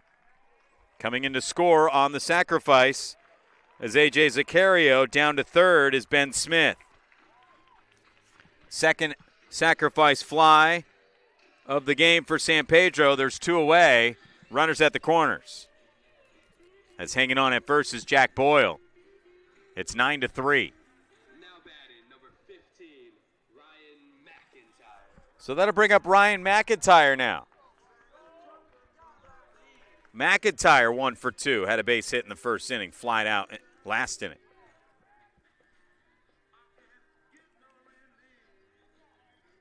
Can he keep the inning going and drive in another run here?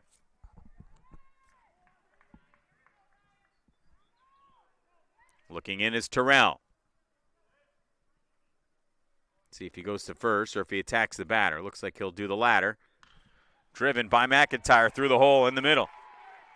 And to score is Ben Smith. And Amherst College with a couple of runs here in the 5th inning. Ryan McIntyre, an RBI single. Into second base goes Jack Boyle. It's 9-4. So don't look now. The Mammoths starting to crawl back into this. Tyler McCord is the batter. He had a base hit and a run scored last inning. Scored in the RBI single by Charlie LaFreniere. Also had a stolen base in the inning as well to help set up that score. And McCord gets the first pitch for a strike. It's 0-1.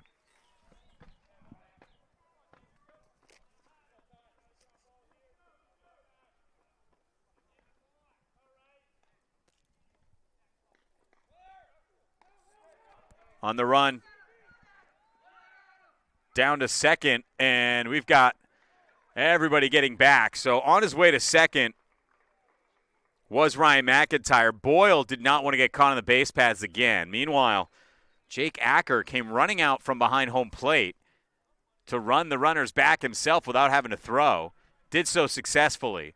So we'll get back to work here with a count at 1-1 on Tyler McCord. Kind of a good heads-up play there by Acker.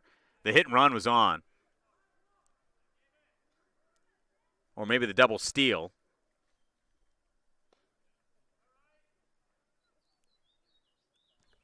As you get the pitch from Terrell, now Boyle is going. Ball's in the dirt, and everyone's safe with a couple of steals.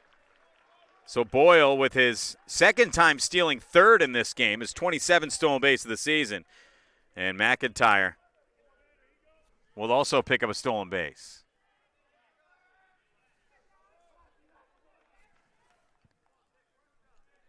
So for McIntyre, that's his 6th stolen base of the season. You got runners at second, third now with 2 outs. Tyler McCord, that pitch hit the dirt, 3-1. Of course, first base is open. You want to create a force at any base, you can run the risk of pitching around the batter. Or you can just go for it here. Try and get out of this inning with just the 2 runs coming across. And your team's still up by 5. Terrell with the pitch. Ball 4, we're loaded.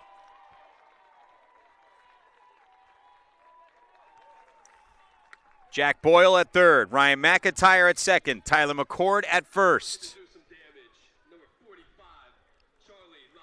And it will be Charlie LaFreniere to come up with the bases loaded. Had an RBI single last inning.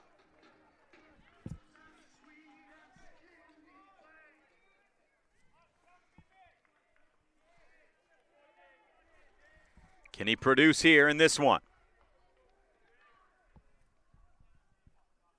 Terrell to LaFreniere. Strike 1.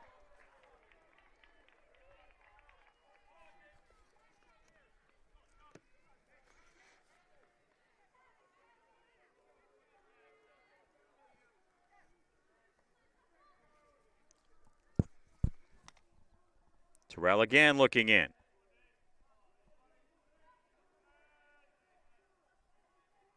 The pitch to LaFreniere. Strike 2.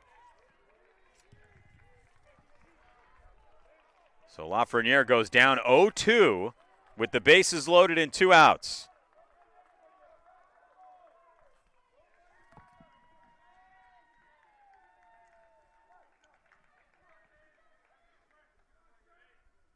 Here's the delivery from Terrell. Just off the corner. 1-2. That was a close pitch. LaFreniere very close to going down with the bat on his shoulder. Instead, the inning continues, so it's a good eye for Lafreniere as the pitch was out of the strike zone. 1-2 coming. That one's outside. Ball 2. 2-2 the count. So Lafreniere battles back to even the count. Bases are still loaded here. Boyle, McIntyre, McCord at third, second, and first respectively. And we'll get the 2-2 pitch with 2 outs.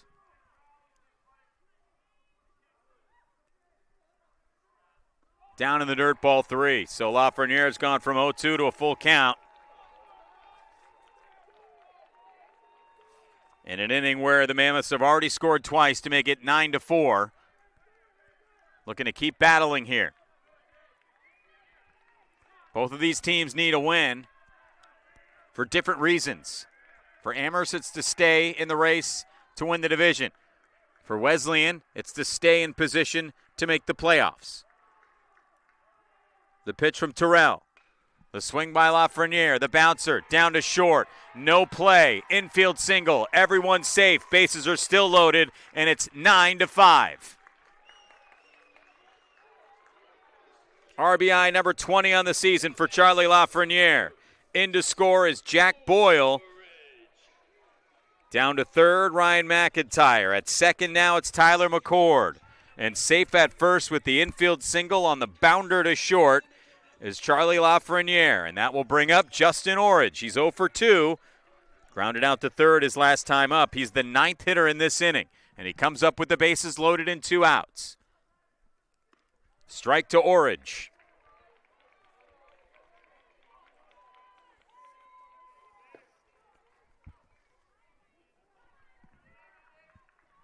And it's 0-1.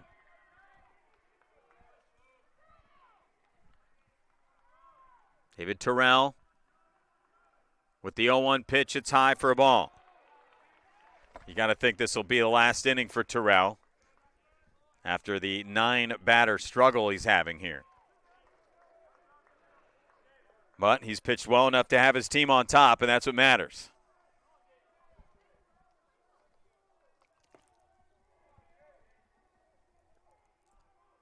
Terrell again gets set. Here's the 1-1. Off the mark for ball 2.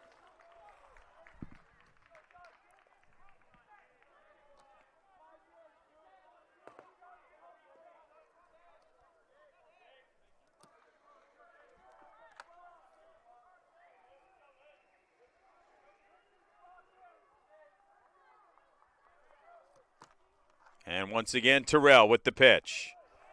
Down low for a ball. It is 3-1.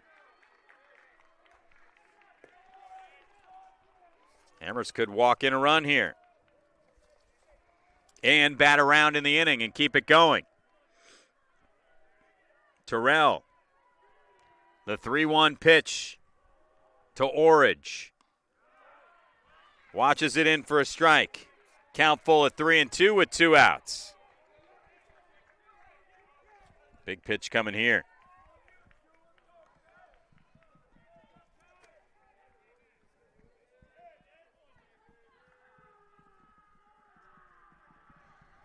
The 3-2. Ball 4. Amherst gets another run in. Ryan McIntyre comes in to score.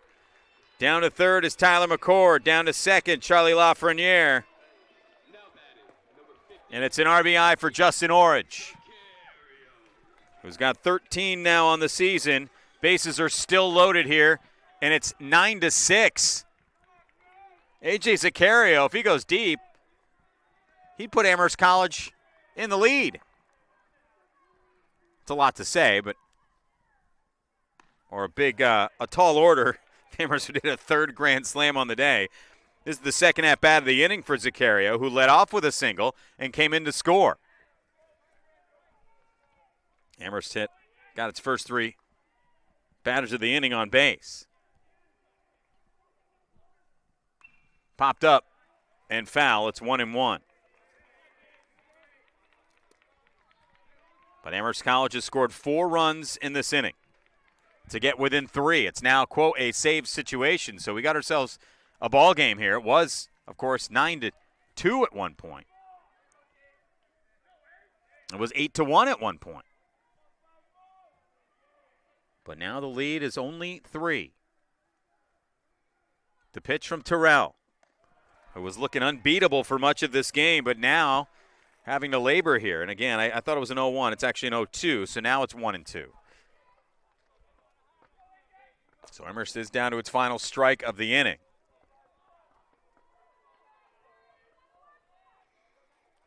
And Zaccario standing in on senior day. Here's the pitch from Terrell.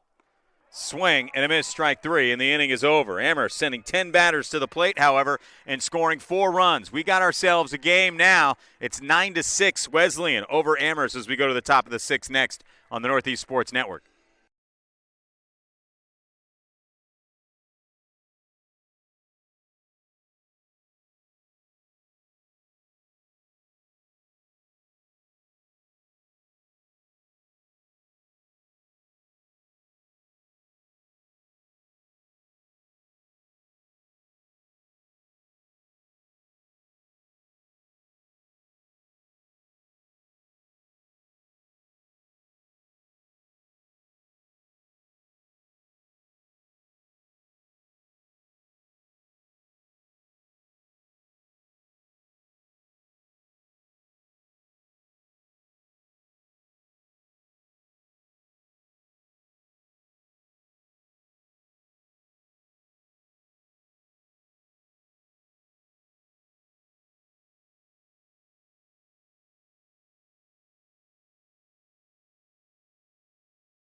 Cardinals, number 16, Jonah Timmons. Jonah Timmons leading things off in the top of the 6th inning.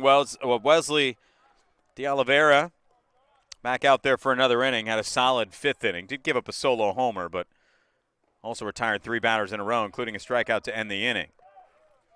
Timmons has one of the many home runs in this game. One of the 4 home runs in this game for Wesleyan, and he just cranked another one deep into left center field at the fence. Jack Boyle makes the catch and robs Timmons of his 2nd home run of the game. Jack Boyle nearly went over the fence as he grabbed that one, and there's one away. That got a rise out of the crowd, as it should have. Number 14, Evan Diaz. Again, that was almost the 2nd dinger of the day for Timmons, but Boyle robs him. Evan Diaz will be the batter now.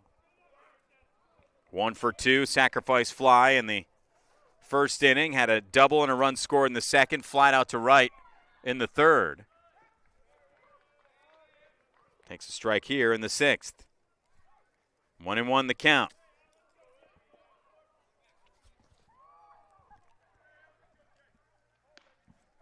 Strike 2. We've seen some highlight reel catches in this game in the outfield for the Mammoths. Seen some good plays on the infield as well, but that grab by Boyle.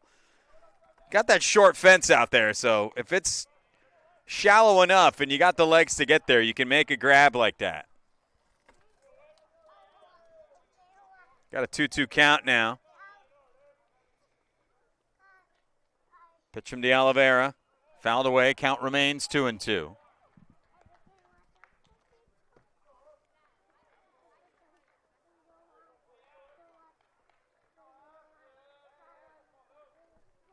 Two-two pitch. Foul back. It remains 2-2.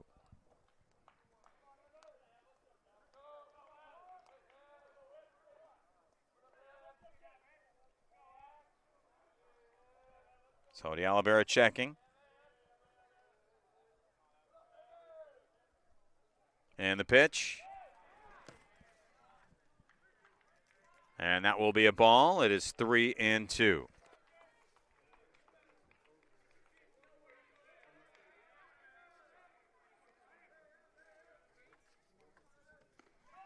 Strike 3.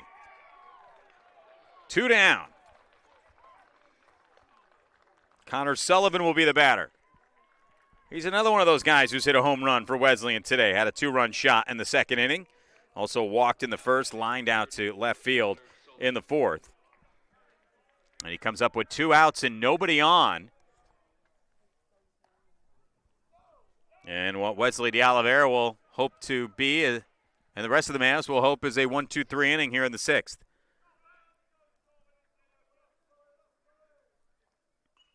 Foul back to the screen for strike 1. Of course, Amherst down by just 3, trying to battle back in this game.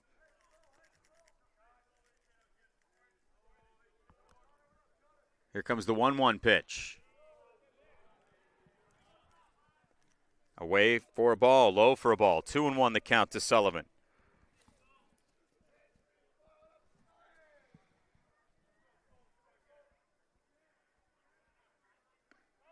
And there's a strike, 2-2.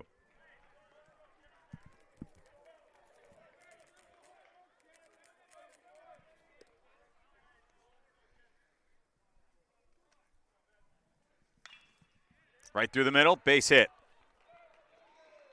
Well, we've seen what can happen with 2 outs for Wesleyan, who scored 5 runs in the 2nd inning with 2 outs to make it a 7-1 game. It was later an 8-1 game off a solo homer by Ernie Little. Could another 2-out rally be brewing here for Wesleyan as Luke Laceracina comes up? He's 0 for 2, walked in the 1st, reached on an error in the 2nd, struck out in the 4th. And the first pitch is in for ball 1. James Marsden will bat next if the inning continues. There's the strike, 1-1. Skies have gone toggled between being really sunny and really overcast here today. Right now we are underneath the ladder. There's a chopped foul ball, 1-2 the count.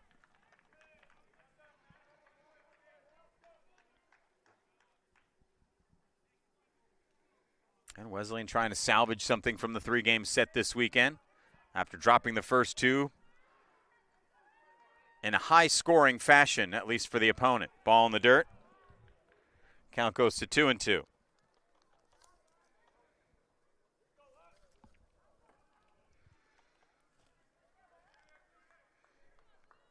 And LaSaracina will step up again. Here's the pitch. Swing and a miss, strike 3. De Oliveira psyched about that. And just for the second time today, a 0 is put up on the scoreboard for a Wesleyan Cardinals frame. We'll go to the bottom of the 6th. Amherst still down by 3, 9-6, but trying to battle back here in Game 3 of this weekend set against the Cardinals. We'll get to the bottom of the 6th next on the Northeast Sports Network.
Leading off for the Mammoths, number 14, Ben Smith. All right, Ben Smith going to lead things off for the Mammoths here in the 6th inning. Bottom of the 6th.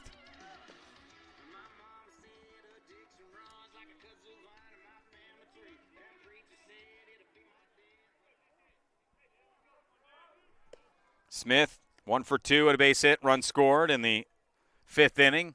Inning that saw Amherst put 10 runners to the plate. David Terrell back out there for another inning, surprisingly enough.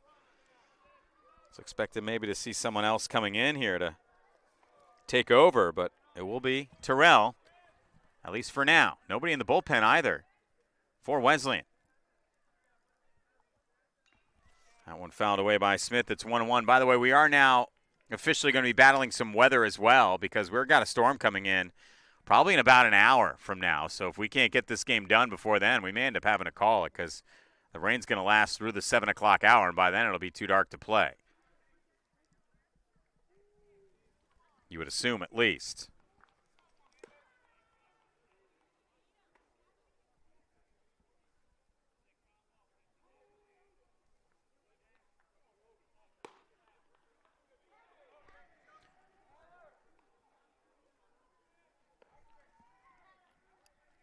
So 1-1 the count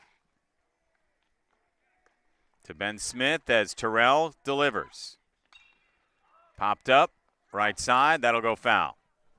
Count 1-2.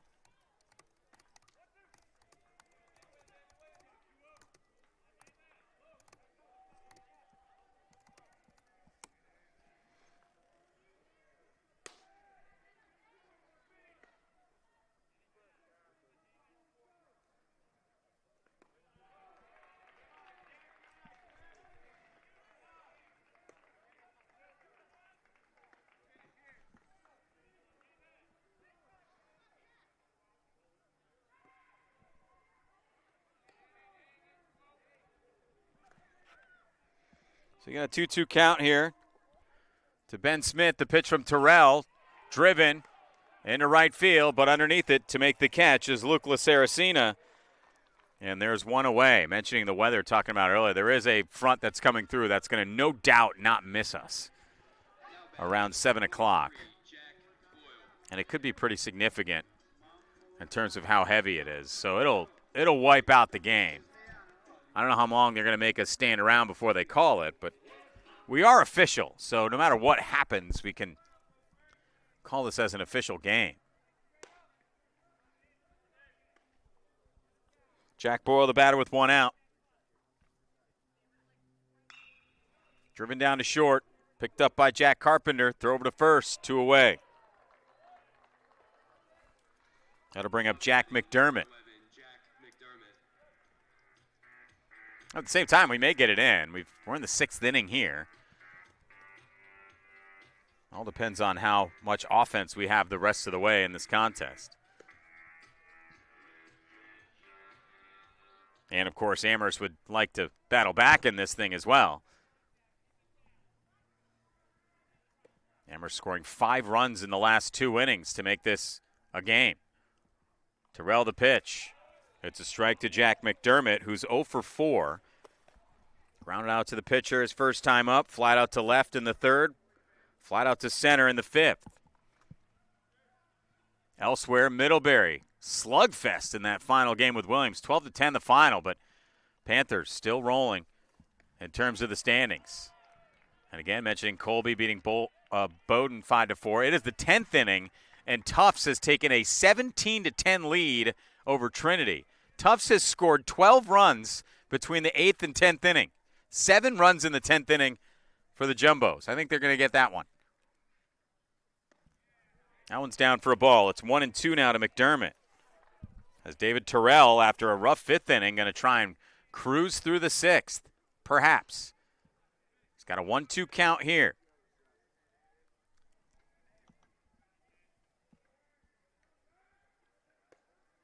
Terrell comes with the delivery.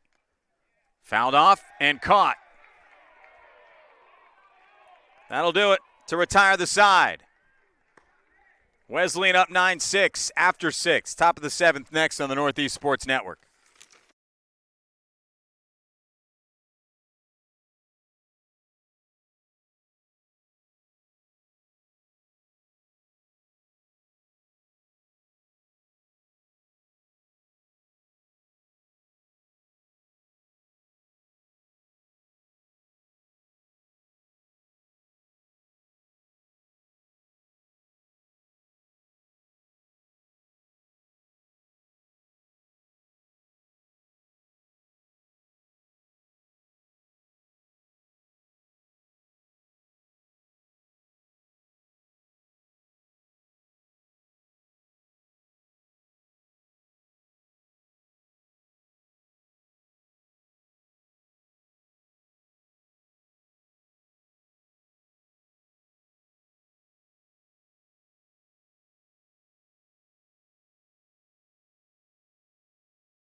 All right, Matt Tabbitt is your new pitcher for the Amherst College Mammoths.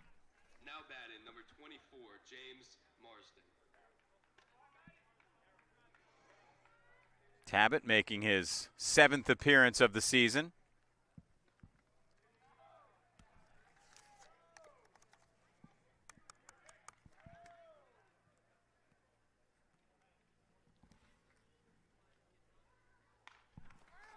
As that one is fouled away by James Marsden. Count is 1-1. Tabbitt again, his 7th appearance of the season. He's got 6 starts, he's got a 2-2 record, 15 strikeouts and 22 innings pitched, a 5.32 ERA.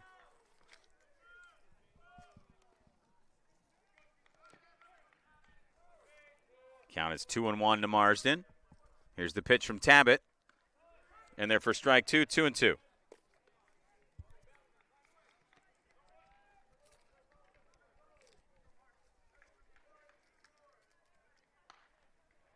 This one right down to second. Throw over to first. That did hit the ground. McDermott to Zaccario for out number 1. That'll bring up Jake Acker. 2 for 3. He's got a homer. Had the last run driven in with his solo shot in the 5th inning for Wesleyan. Since then, the Cardinals have been held scoreless. Saying he did not go on the pitch, it's 1-0. So with all those games that are in the books, they have not had it up the Middlebury game yet. Although Middlebury now 9-2 in conference play. There's a strike.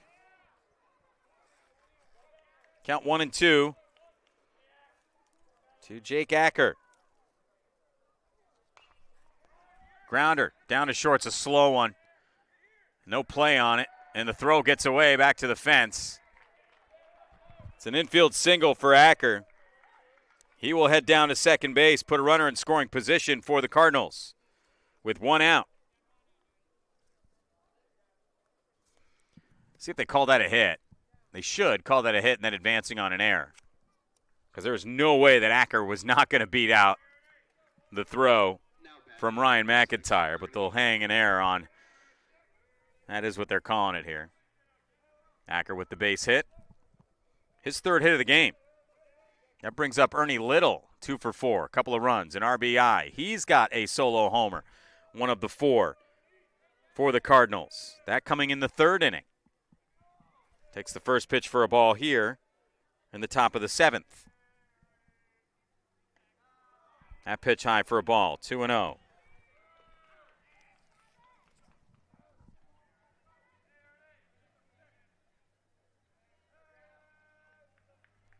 So the 2-0 coming from Tabbitt. There's a strike.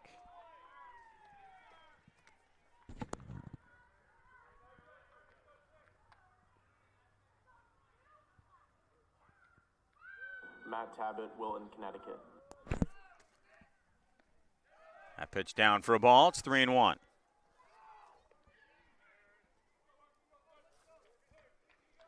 So with the runner on second, the base open at first. Pitching around Ernie Little a bit here. Not necessarily the worst strategy in the world. That one's fouled back. Is it playable? Not quite. A.J. Zaccario was reaching, but it was all the way on the other side of the dugout. That was a bit of a stretch, quite literally. Count full at 3-2.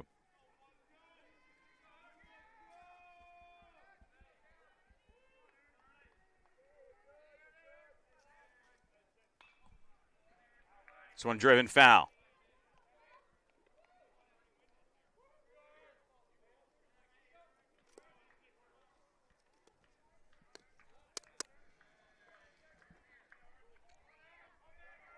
So the 3-2 pitch.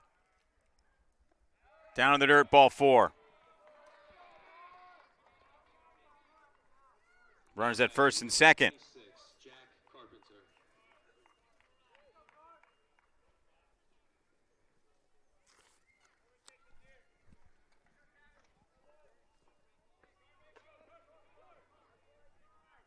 And that'll bring up Jack Carpenter.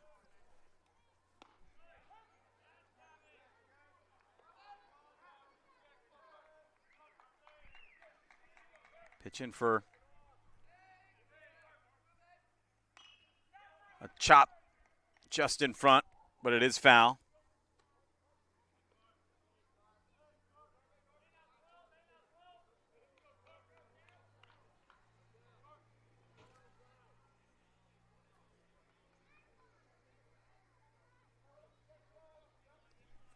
Count is 0-1 to Carpenter.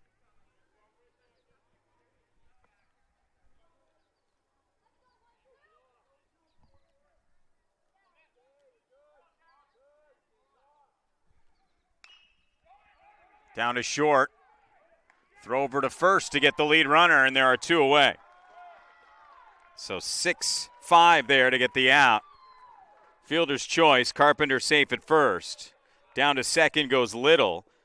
And again, out at third is Jake Acker. So you get two down, and you get the lead runner out.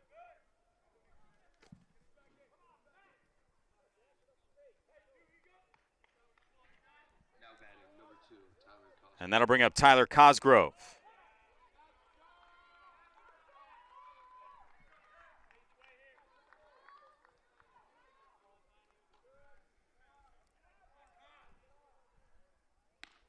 There's a strike to Cosgrove. It's 0-1.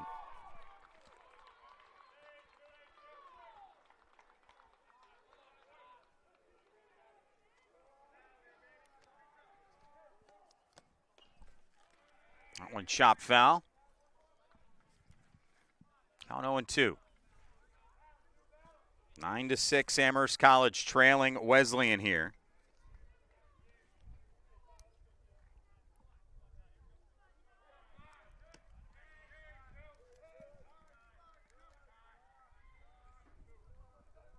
And here comes the pitch from Tabit. Off the mark for a ball. It's 1-2.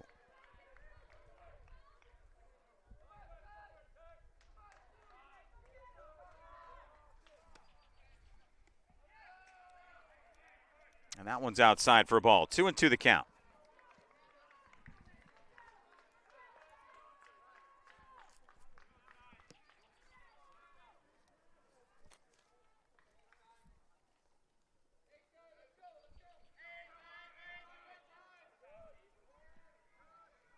And the pitch.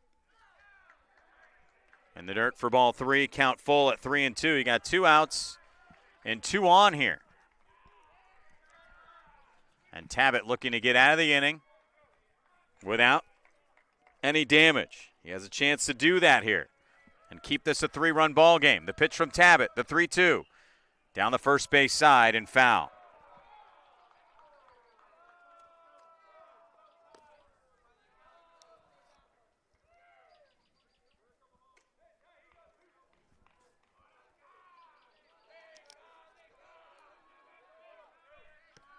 Runner's going.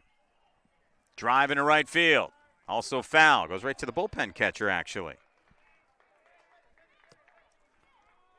And the count remains full with 2 outs.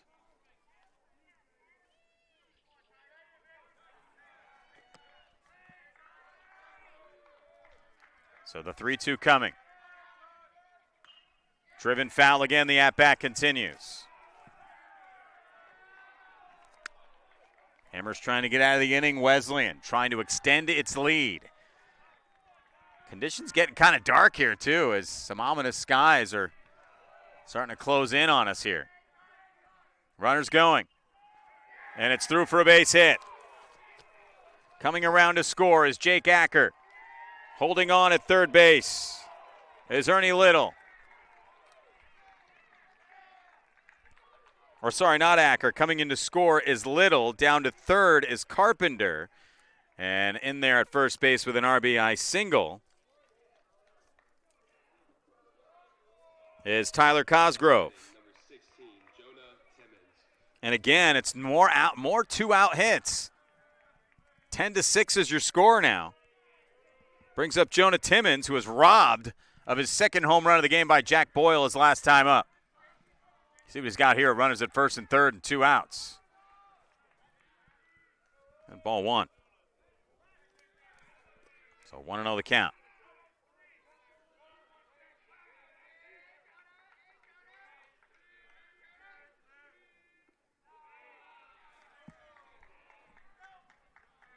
Count 2-0.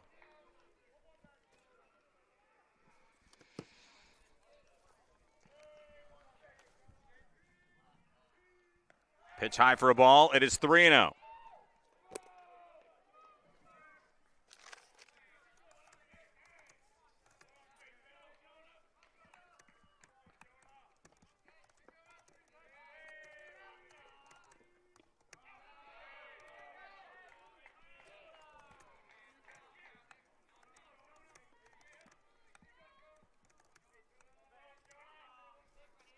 Now it's 3-1 to Timmons. Here's the pitch. Popped up. And it's playable. It is sky high, though, with a dark sky. Charlie LaFreniere is underneath it, though, to make the grab. And that retires the side. But 1 run coming in for Wesleyan. The lead is now 4. It's 10-6 as we go to the bottom of the 7th on the Northeast Sports Network.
Jack Sampedro going to lead things off in the 7th inning here for the Mammoths.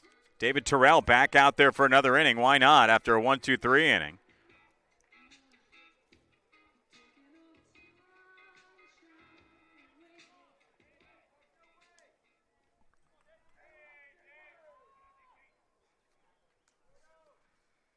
Terrell, the pitch to Sampedro.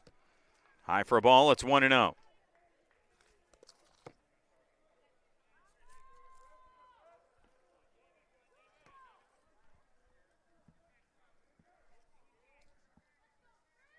Boy, things got real dark real quick here.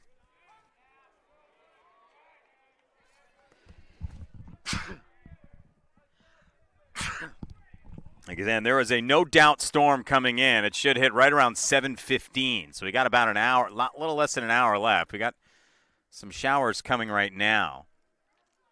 But the radar not showing that it's necessarily raining here, but it's coming. Count 1-1, and it's definitely a front that's not going to miss us. As a matter of fact, it's a storm coming here that will in all likelihood finish off the game. But we'll see. We'll see what we can accomplish here. Terrell coming with the 2-1. Again, bottom 7th against Jack Sampedro. There's a strike. It's 2-2.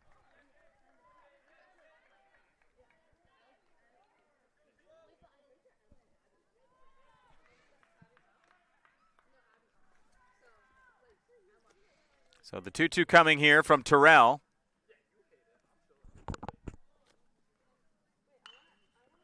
This one hit down to short, picked up by Carpenter. Throw over to first. A little bit off the bag, but good enough for out number 1. So 1 down for Ryan McIntyre.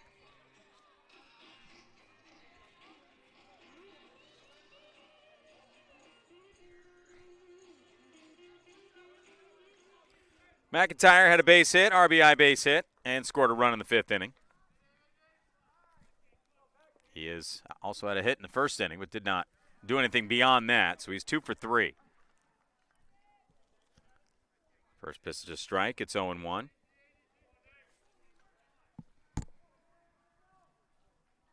Terrell again, coming with the pitch to McIntyre. Foul back. Count goes 0-2.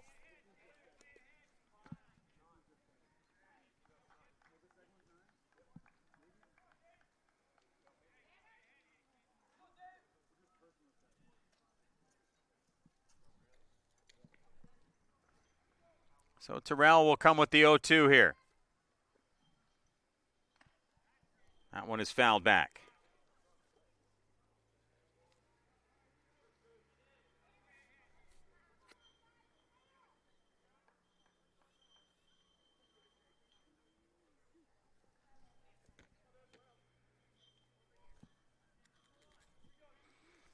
It's gotten real dark. McIntyre will stand back in here with the count 0-2.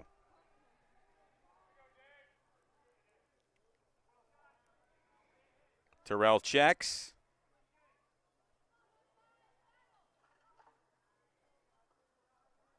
And comes with the pitch. This one up the middle for a base hit. Amherst College in business here with one out and a runner on. Tyler McCord will be the hitter.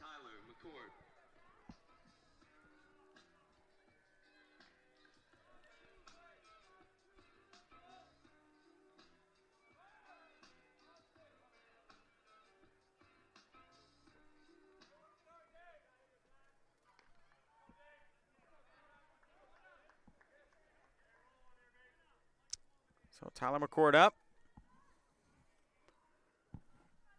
Terrell coming with his first pitch of the at-bat. McCord drives this one to right center field.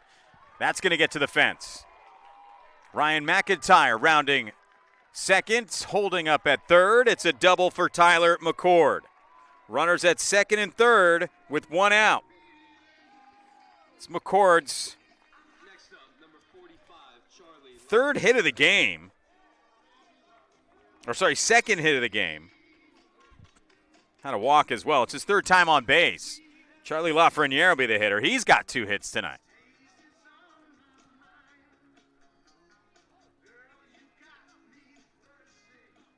Well, for McCord, the double is his 8th.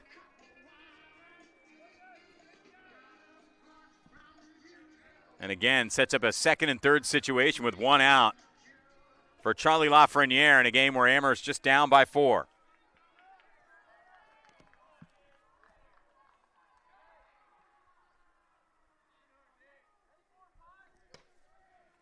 And here comes the pitch by Terrell. High for a ball. It's 1-0.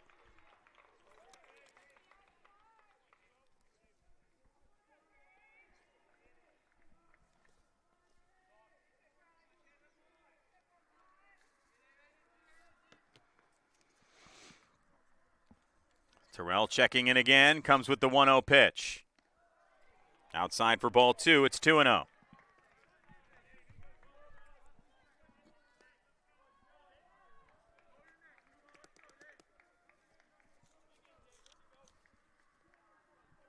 Ten to 6 is the score, but Amherst has been battling back in the second half of this game. Wesleyan's done a good job of keeping Amherst at arm's length, however, with a run here and a run there. There's a strike. It's 2-1.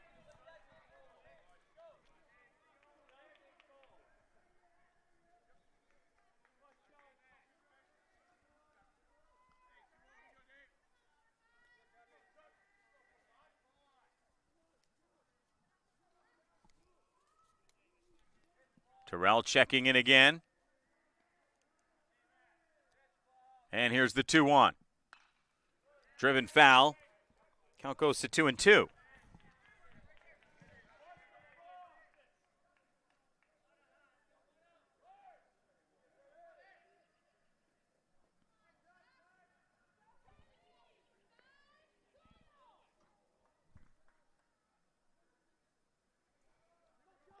Now the 2-2 pitch from Terrell.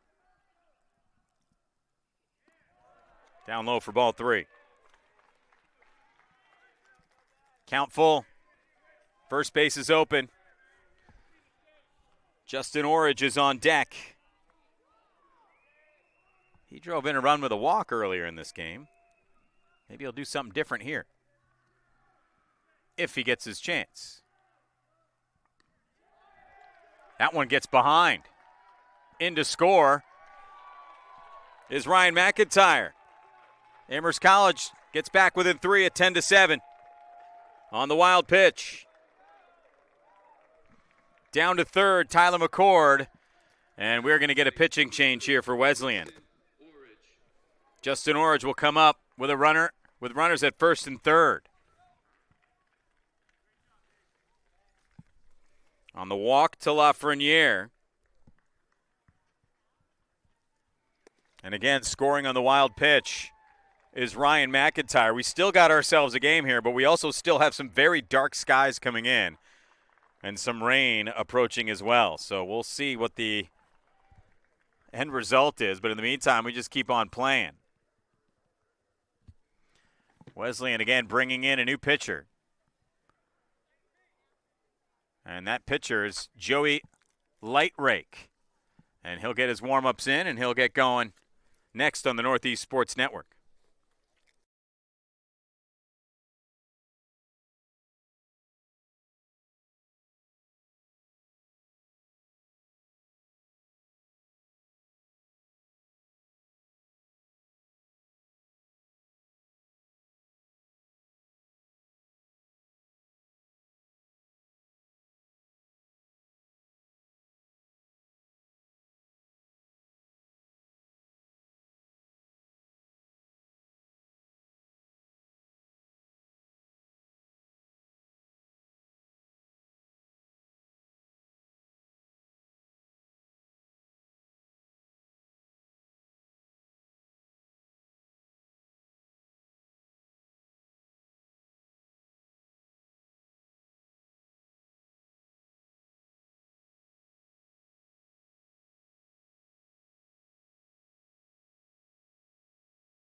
All right, Amherst College threatening to add more runs here in the 7th inning as the new pitcher for Wesleyan will get going. It'll be Joey Lightrake making his 6th appearance of the season. He's got a .261 ERA, 10 1/3 innings pitched, 12 strikeouts over that span, only 5 walks, 3 earned runs this season. So Lightrake has been pretty good, the senior out of Los Angeles. Got a good arm in there to face Justin Orridge with runners at first and third. And there's a pitch for ball 1.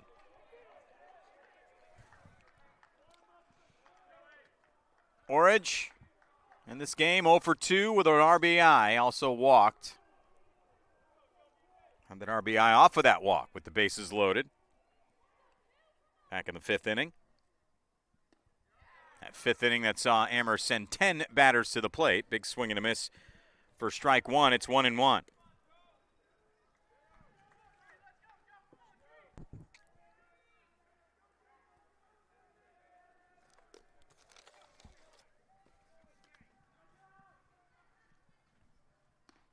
That pitch in for a strike. It's 1-2.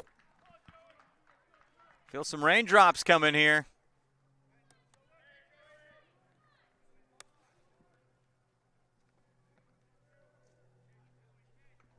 There is a marginal risk for severe weather today, so the front that's coming through could produce a little something as you get the swing and a miss for strike 3 and out number 2 in the inning.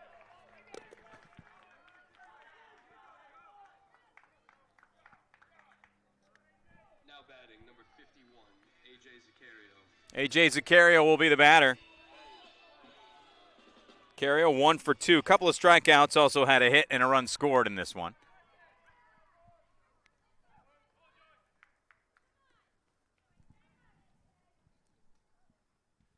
Here's the pitch to Zaccario, outside for a ball. It's 1-0.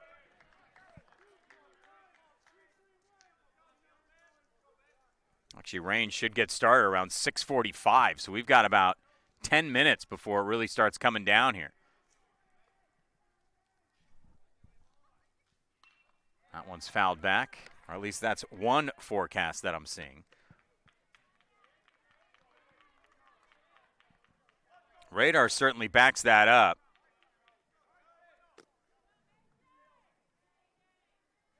And it's a pretty good size front. It's going to take a little while to get through here. We'll see if it's enough to end the game. If it does, we've played enough. Wesleyan will come away with the win.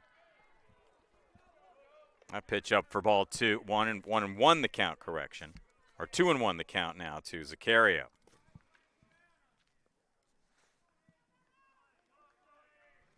According to this, rain's going to end around 8:15 once it starts. By then, it'll be too dark. Pitch inside for a ball, 3-1.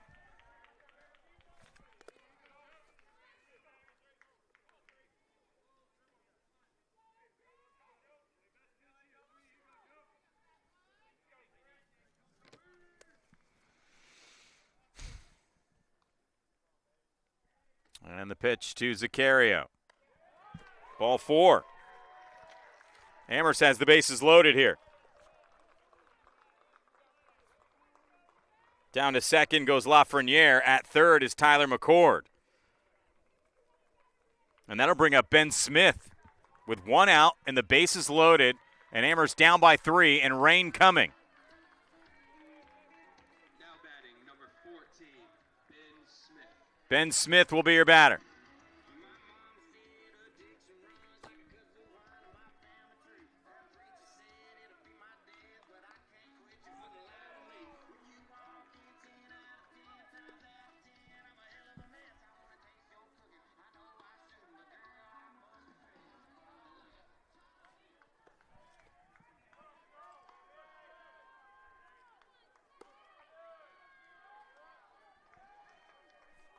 And here comes the pitch from Joey Lightrake. And it's a ball, 1-0. Smith in this game, 1 for 3 with a run scored. That was back in the 5th inning, that bat-around 5th inning, which starting to get close to a bat-around 7th inning here. It's all coming with 2 outs. And it's popped up right side. Is it playable? It is not. Count goes to 1-1. So Amherst with 2 outs. I think I might have said 1 out earlier. 2 outs in the bases loaded. I may be a wee bit distracted. I got a sick dog at home that I'm watching on camera. As this game gets later and later, I get more concerned with that end of things.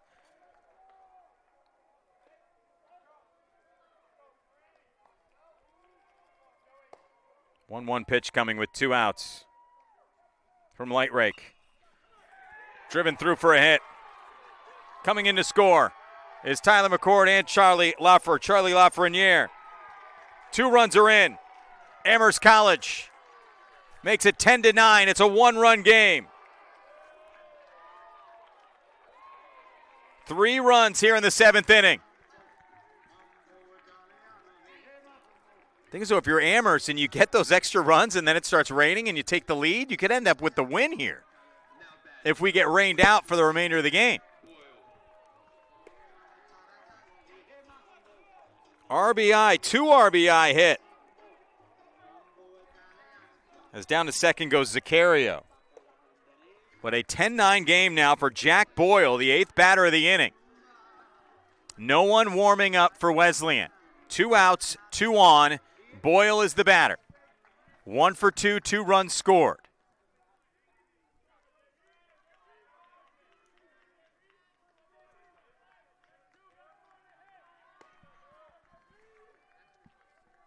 Checking back to second is Lightrake.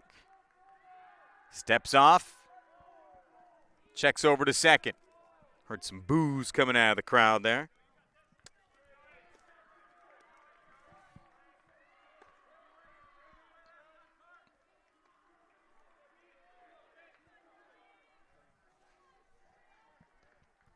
Light rain starting to fall here, ever so slightly. There's a strike. To Jack Boyle, it's 0-1. Whole lot of things happening right now in this one, though.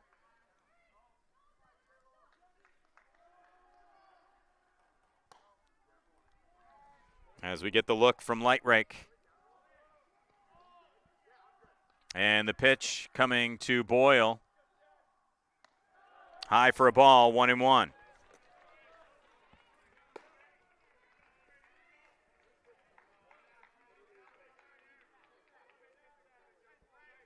And again, rain should be starting any minute. I just got the alert on my phone that it should start any minute now, or within the next 5 minutes, and continue for the next few hours.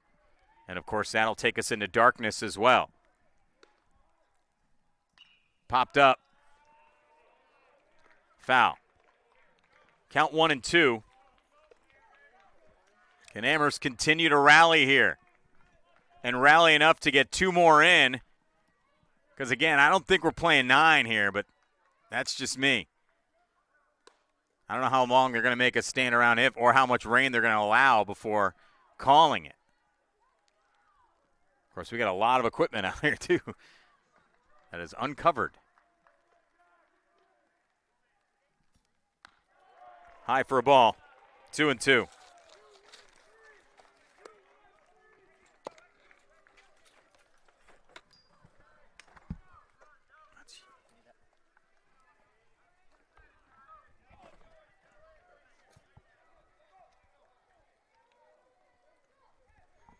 And we got the 2-2 pitch coming now from Joey Lightrake. Looks the runners back here.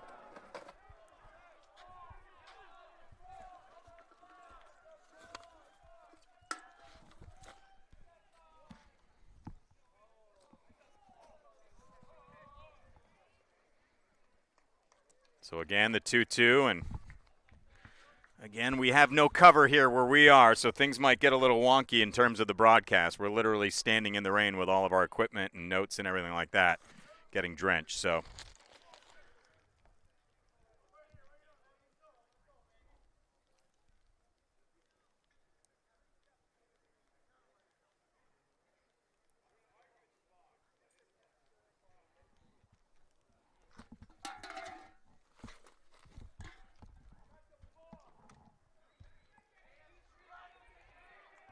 meanwhile, Lightrake is just kind of hanging on the mound here. I think they're calling for a balk. Not going to get that.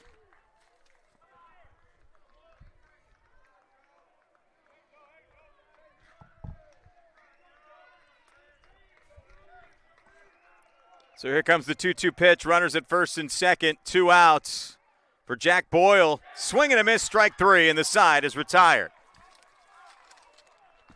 So Lightrake survives, but Amherst closes within 1. It's 10-9 after 7. We're heading to the 8th on the Northeast Sports Network.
Evan Diaz going to lead things off for Wesleyan here. First pitch from Matt Tabbitt in there for a ball. 1-0 the count. I got to grab a pencil. Hold on.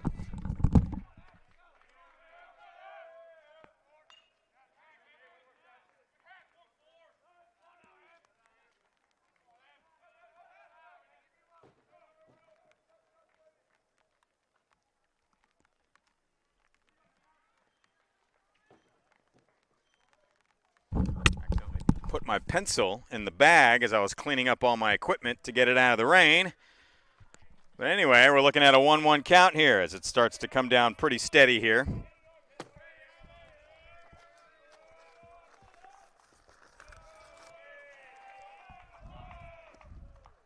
Again, top of the 8th inning. Wesleyan leading 10-9. Amherst College rallying a bit. That one chopped foul. The count goes to 2-2.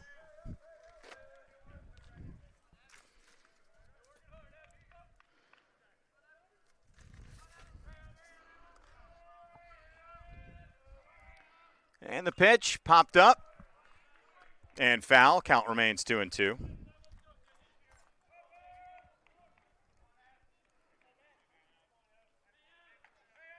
And the pitch from Tabbitt. Fouled away again. Count still 2-2.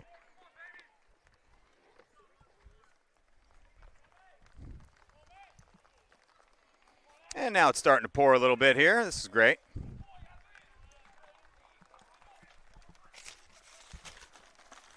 I'm just going to go into the table. That seems like my best bet. As a downpour is starting here. And again, we don't have a tent where we're at right now, so the only choice right now is to kind of duck and cover underneath the table, which is exactly what I'm doing. So I look pretty cool right now. And again, this rain is not going to stop. As the count goes to 1-1 now. With one out. It's Connor Sullivan, the batter.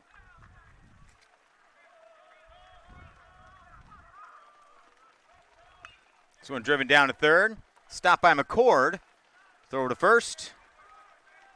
2 away in the top half of the 8th inning. Now batting number 18, Luke LaSaracina. Luke LaSaracina will be the batter now. As he comes up with 2 outs and nobody on. In an actual downpour. And the count is 0-1. Saracena is 1 for 3, walked in the first. Reached on an error in the 2nd inning, struck out in the 4th, struck out again in the 5th. And he's got an 0-1 count here in the 8th.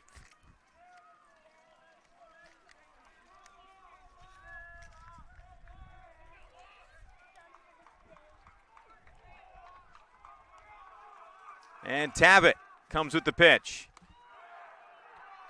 That's good for a strike. Or no, it's inside for a ball. Sorry, 1-1 the count. I thought he might have signaled for a strike there, but we are looking at a 1-1 count. And that's a strike. Strikeout to end the inning. Amherst is fired up as we go to the bottom half of the 8th next on the Northeast Sports Network.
So we've got the wind whipping and the rain coming down here at Amherst College in the bottom half of the 8th inning. James Marsden is coming in from center field to pitch for the Cardinals. For the Mammoths, number 11, Jack McDermott. I'm just looking to see who's in the field. And it will be Jonah Timmons going out to center field.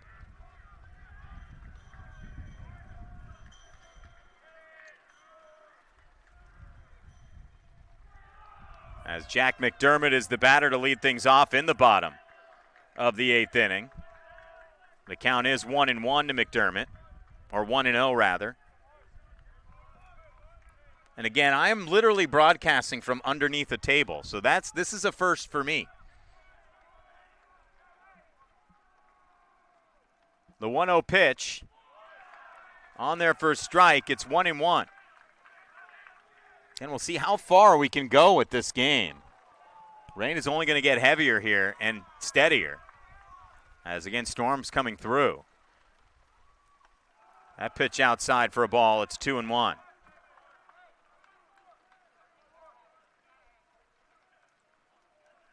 But you got a one-run game here in conference play. You got to do what you can to get it in, I guess. Marsden's pitch. Got it for strike 2. It's 2-2. Jack Sampedro and Ryan McIntyre also due up this inning for the Mammoths. Have battled back to within 1 after being down by 7-1 and 8-2 on different occasions. 8-1 and 9-2 on 2 occasions in this game, and that's strike 3. Marsden gets the punch out of Jack McDermott, and there's one away for Jack Sampedro. Number 24, Jack Sampedro. Boy, and you can hear the wind just whipping out there. I don't know if you're not catching on my microphone just because of the way I'm situated right now, but it is picking up significantly. We definitely do have a pretty good sized storm about to come through here. Sampedro's pitch is a ball. Would not be surprised if we have a lightning strike that calls things out here, because that is kind of in the area. There's a strike to Sampedro. It's 1-1.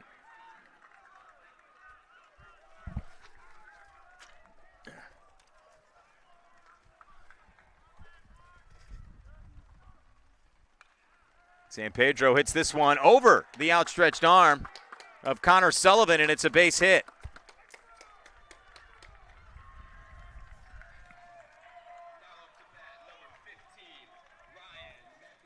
Ryan McIntyre will be the batter with a runner on, the tying run on. McIntyre representing the go-ahead run.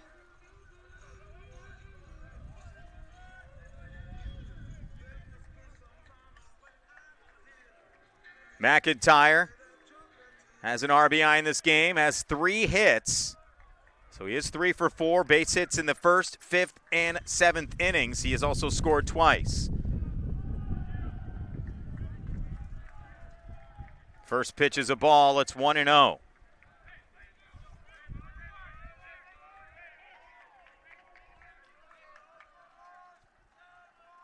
Second pitch from Marsden. Off the mark for ball 2. It's 2-0. It's not exactly ideal conditions to be pitching in or even playing in. It seems like things have calmed down for the moment at least. And now the count 2-1.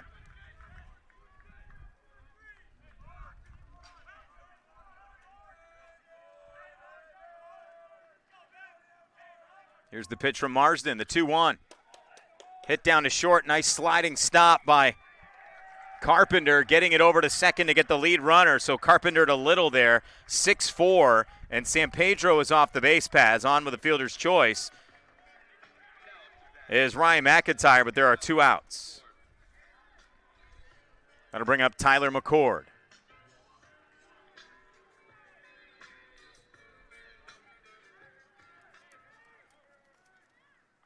McCord 2 for 3. He's reached base 3 times as well. Had a double his last time up, his 8th of the season. And the steal and safe is McIntyre. beats the throw and the tag, and the tying run is in scoring position.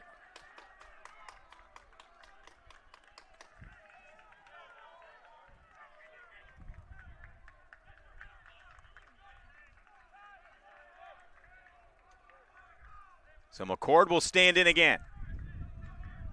Getting set to pitch is Marsden. Marsden the pitch. McIntyre on second. That one driven into the gap in left center field. There to make the catch is Tyler Cosgrove. And the inning is over. Well hit ball by McCord, but it falls for the third out of the inning. No runs come across for the Mammoths. It's still 10-9. We go to the top half of the ninth next on the Northeast Sports Network.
All right, we've got a wild finish weather-wise for a game that could have a wild finish on the diamond as well if we can get it in.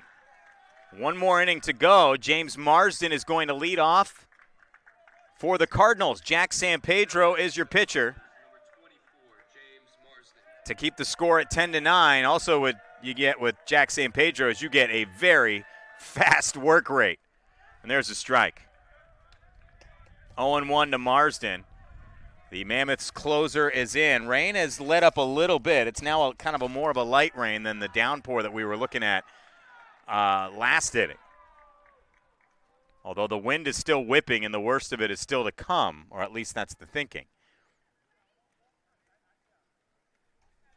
Of course, with the overcast and with the rain, you lose some daylight as well.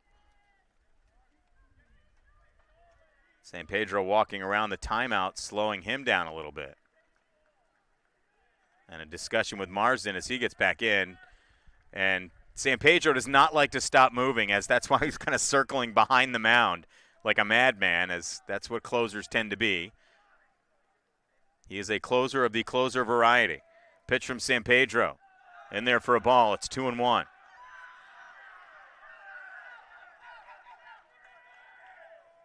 And the pitch. Down to first. Picked up by Zaccario. One down.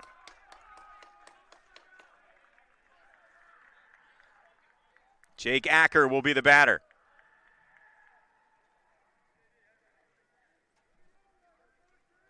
Acker hit one of the 4 home runs that the Cardinals got in the first half of this game. He actually hit the last of those 4 home runs in the 5th inning. Also had a base hit. He's got 3 hits on the day. He's 3 for 4. As the pitch from Sampedro Hits him. And the Cardinals have a base runner. That'll bring up Evan Little. 7 o'clock on a Saturday evening now in Western Mass.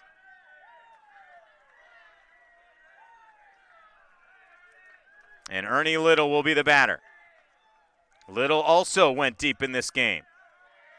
He's got 2 hits, 3 runs scored, an RBI off of that home run. Had a great bunt single to start the game for the Mammoths. Count 1-0 now. Also flat out to right in the second. Had the home run in the third. Grounded out to short in the fifth. Reached on a walk and scored in the seventh. And he is hit. And now it's runners at first and second with 1 out.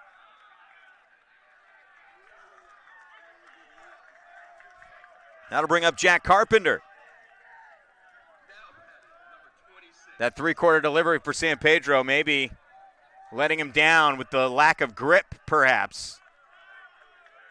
Jack Carpenter, the batter. Takes the first pitch for a ball. It's 1-0. Carpenter reaching on a fielder's choice his last time up. Made to third. Did not advance beyond that. Does have 1 hit in this game back in the first, and he scored on that one. There's a swing and a miss for a strike. It's 0-2 correction they've got on the board here. I thought the first pitch was a ball. So it's an 0-2 count to Carpenter. And there's a strike. So it is 1-2. Okay. We're lined up. Don't mind me. I'm just calling a game from under a table. Sampedro with the pitch. Swing and a miss, strike 3. There's 2 down in the 9th inning.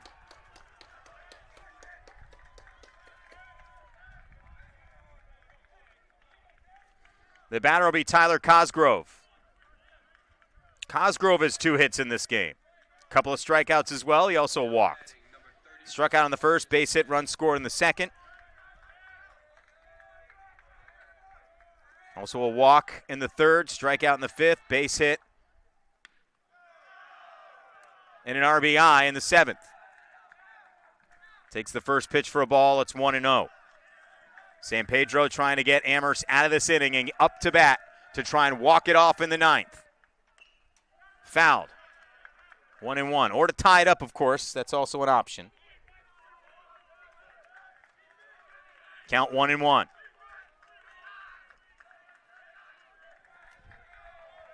A light rain falling here at Amherst College. The prelude to the storm that is coming. 1-1. Swing and a miss, strike 2.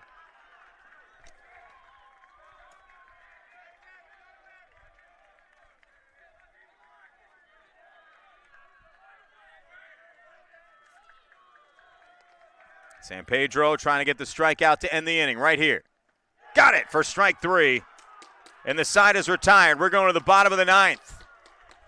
Amherst College going to try and keep this game going or end it in the bottom half of the 9th inning next on the Northeast Sports Network.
All right, bottom of the ninth inning. James Marsden out there to try and close it out for Wesleyan.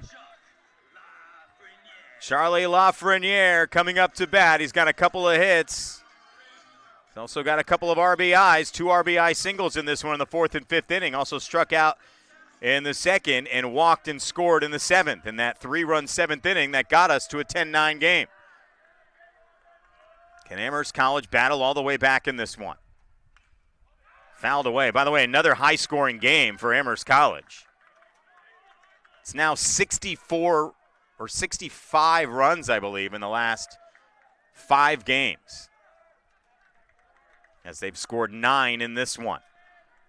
It's 0-1 right now to LaFreniere. Fouled back to the screen. It's 0-2. Wesleyan trying to salvage a win out of this series. Amherst trying to battle back and win it and go for the sweep.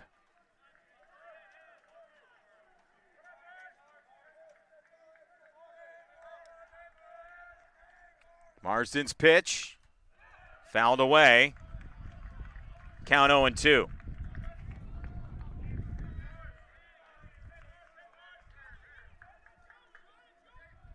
Justin Orridge will bat next. A.J. Zaccario also due up in the inning. Here's the pitch to LaFreniere. Swing and a miss, and there's one away in the ninth. And that will bring up Justin Orridge. Orridge 0 for 3, does have an RBI on a bases-loaded walk in the fifth inning. Grounded out to the pitcher in the second, grounded out to third in the fourth. That walk coming again in the fifth, and then struck out in the seventh inning. Second strikeout for Marsden. That pitch inside for a ball. Did it hit him? Did not. 1-0 the count.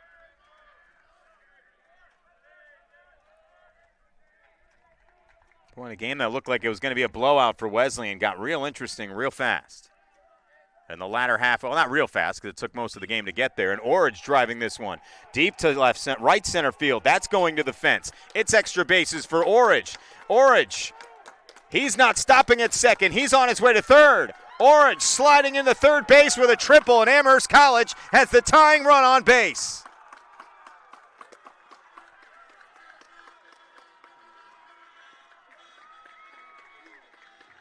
And the batter is A.J. Zaccario. No, they'll bring in Aiden Dubetsky to pinch hit for A.J. Zaccario.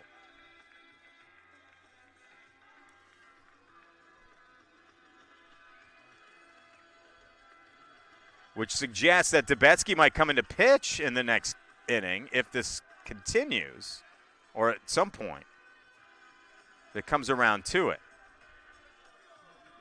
Did pitch the ninth or the end of the last game, and Amherst College got the win in. That no doubt victory in the first game. So Dubetsky comes up with the tying run on third base. Of course, he represents the winning run at the plate.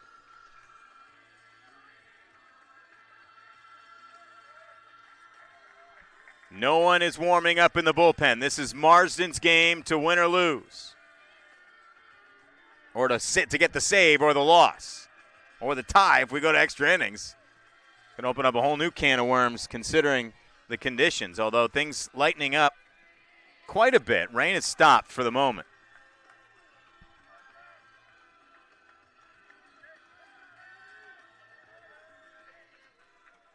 So standing in now it will be Aiden Dubetsky. Pitch in the dirt for a ball. Got to be careful with that. You don't want the tying run coming in on a wild pitch.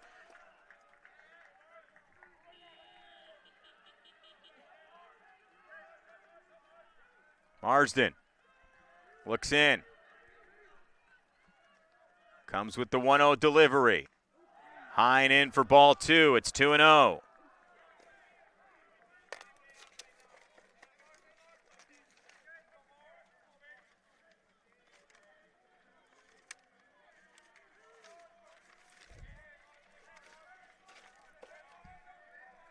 Once again, the pitch coming from Marsden. And that's ball 3. It is 3-0 to Aiden Dubetsky, which would put the winning run on base if it's ball 4 here.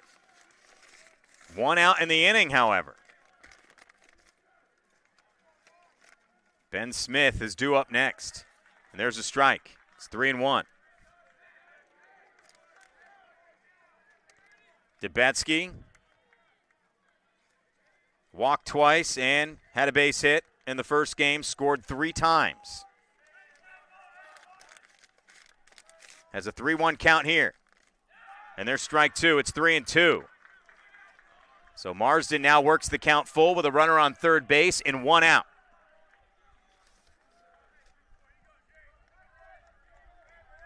And again, the batter is Aiden Dubetsky. The pitch from Marsden. High for ball 4. Winning run is on base for the Mammoths. Ben Smith. Now batting, number 7, J.J. Grimes. J.J. Grimes going to come up to pinch hit. No surprise to see him stand in here. J.J. Grimes, 2 home runs in game 1. Can he be the hero again offensively here in game 2? Of course, one of those home runs for Grimes, a grand slam. If he hits his 3rd home run of the day, that'll end the game and send us all home. And send the Amherst Mammoths home very happy. Don't need a home run to tie it up here. Just got to put something in play with 1 out. And there's a strike to J.J. Grimes.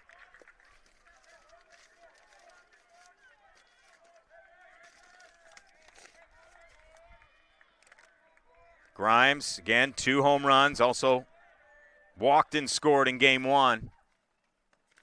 Down low for a ball, 1-1.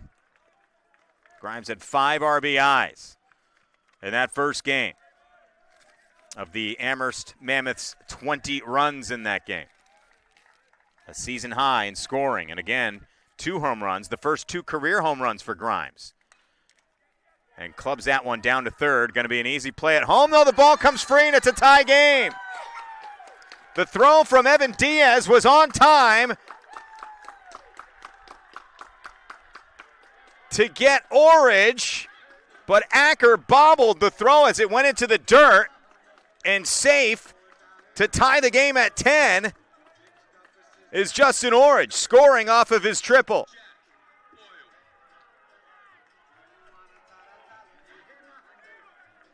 Tied at 10. Everyone is safe as Grimes is at first, and now Orridge is at second. 2 on, 1 out. The winning run is at second base. Jack Boyle is the batter.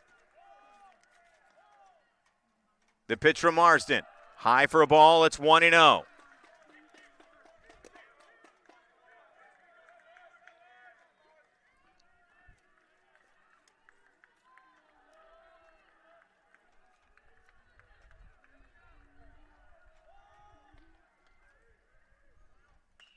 The 1-0 pitch is fouled back. It's 1-1.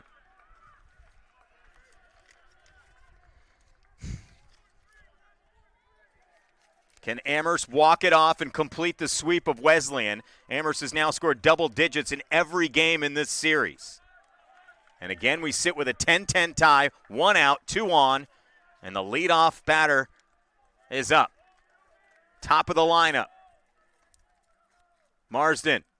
The 1-1 is a 2-1. The rain has actually stopped, which is fortuitous for us for now. Allows us to keep playing. That was interesting. I thought that was a no-doubt storm coming through. I'm always wrong when I mention the weather around here, though. If you haven't gotten used to that by now. I've been a pessimist, you could say, weather-wise. That way, when it doesn't happen, though, you're pleasantly surprised. So the 3-1 pitch coming here.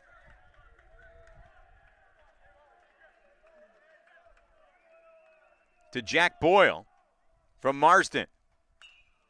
And it's fouled off. Count goes to 3-2. There are storm clouds all around us here, but not over us, apparently.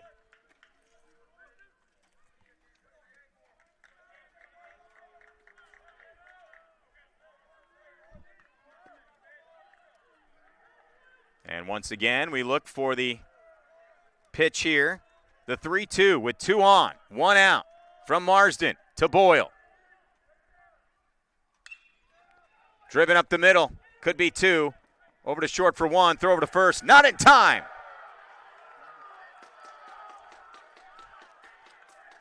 There are 2 outs and 2 on. The winning run is at third. 6-4 takes Grimes off the base paths. Safe on the fielder's choice is Jack Boyle. Big time hustle to keep this game going in the 9th. We'll get a conversation before we get Jack McDermott up to bat. A base hit will end this game. A wild pitch will end this game.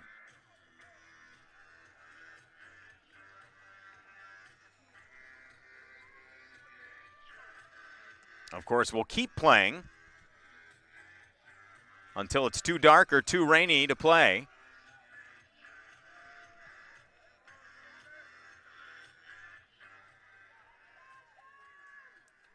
Standing in is Jack McDermott. Runners at the corners.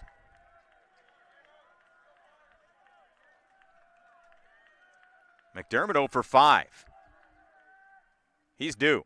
There's a strike. It's 0-1. Of course, Marsden trying to get out of the inning and force a 10th inning here at Memorial Field.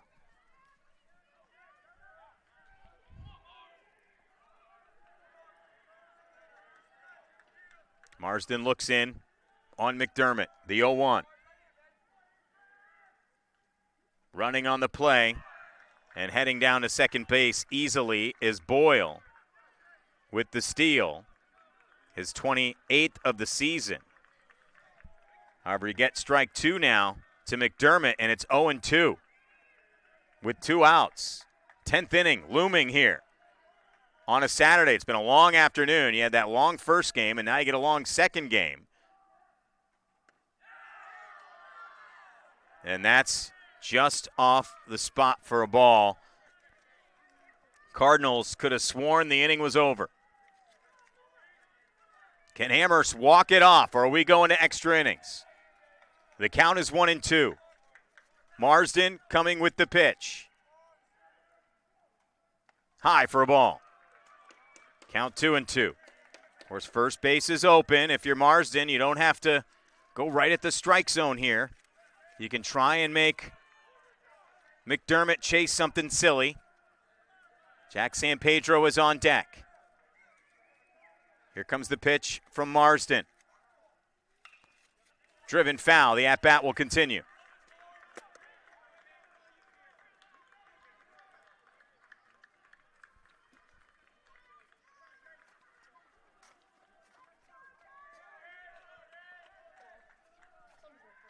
Two-two pitch on the way.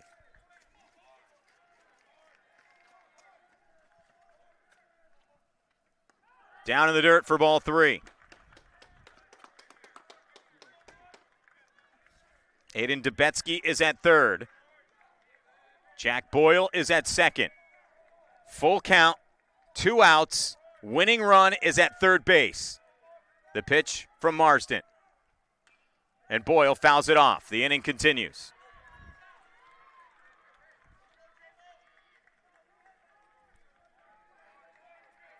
And it continues with the count full at 3-2.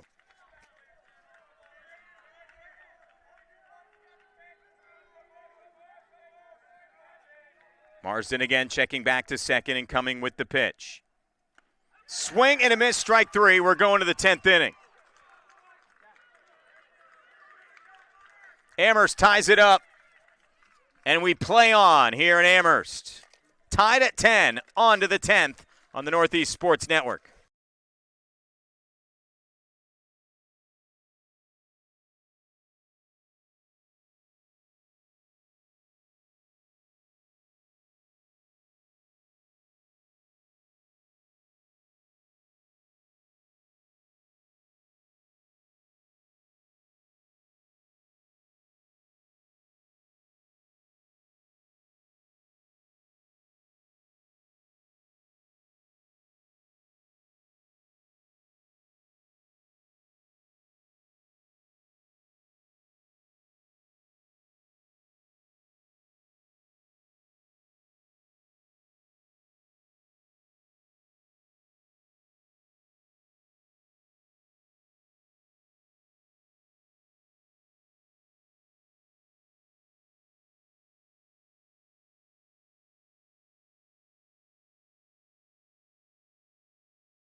All right, top of the 10th inning here, tied at 10 between Amherst and Wesleyan. Third and final game of this weekend set. Now batting for the Cardinals, number 8, Troy Pashkanos. And Troy Pashkanos will be the batter.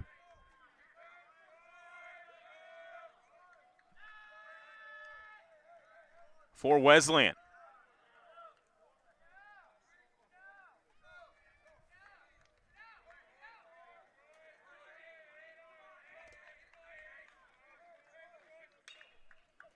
That one driven down to second base. Bounces in front of Jack McDermott. Over to first. One away.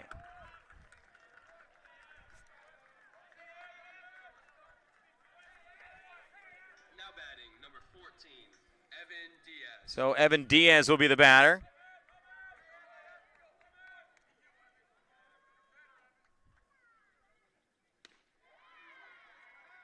As Troy Ashkenos is down for the first out of the inning. Sampedro gets the swing and a miss for strike 2 on Evan Diaz. Sampedro had a couple of strikeouts in the 9th inning. That one just missing there as it's 1-2.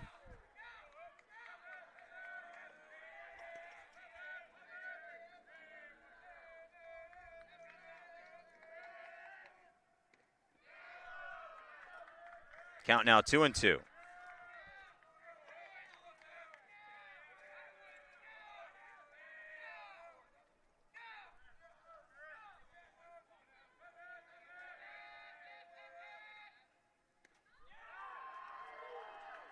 Got him for strike 3, and there's 2 down.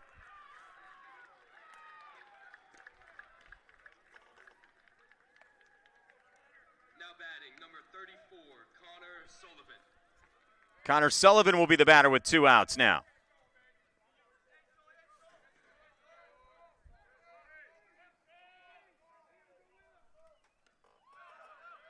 And there's a ball to Sullivan. It's 1-0.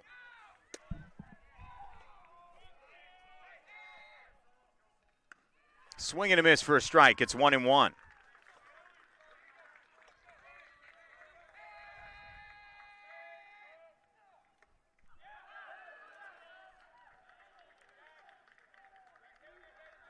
That pitch getting in there as well.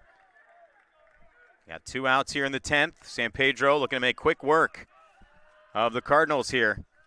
He's got a 1-2 count, 1 strike away from doing just that. There's a ball. It's 2-2. This guy's actually opening up here a little bit in the sense that got some blue sky around us. Again, the forecast the radar had this front coming. There's strike 3. Inning is over. Amherst going to get a chance to walk it off yet again here in the bottom half of the 10th inning.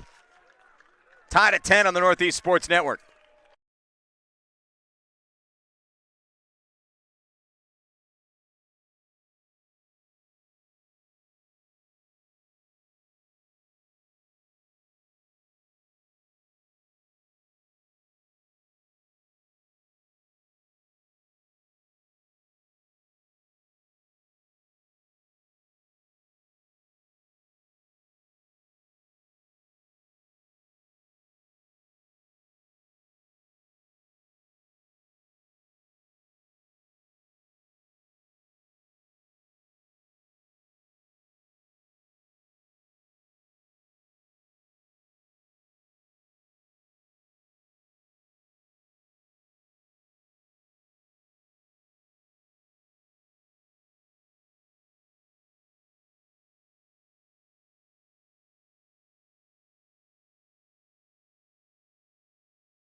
All right, bottom of the 10th inning.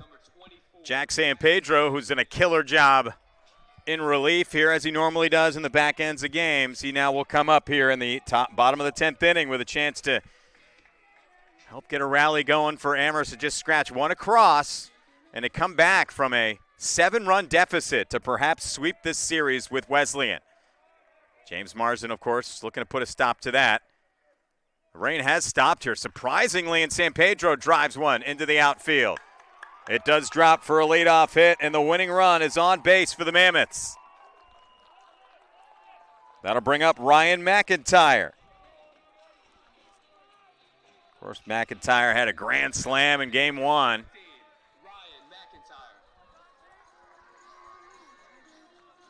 He's driven in a run in this one as well. Scored twice. He's got 3 hits.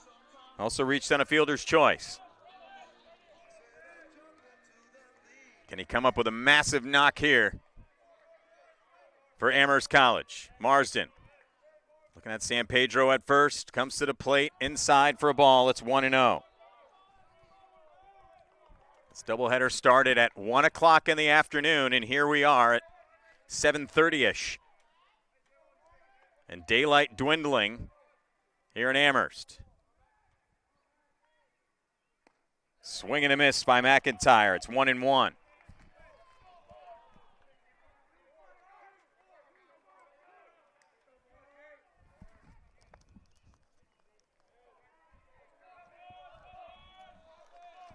So the 1-1 pitch coming from Marsden. To McIntyre, throw over to first instead. And Sampedro gets back. It's 1-1.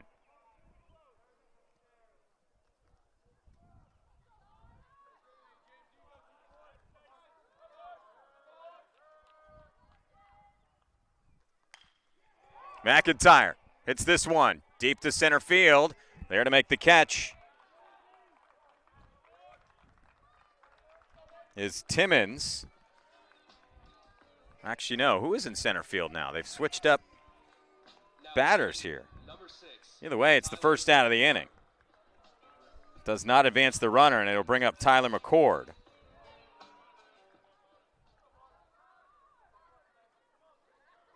That's LaFreniere who's in center field now. Made that catch.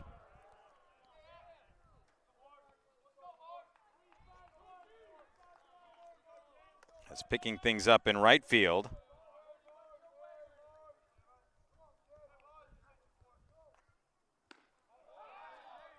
It's Jang who is in the game. Didn't play in the first game. We got a 1-1 count right now to Tyler McCord.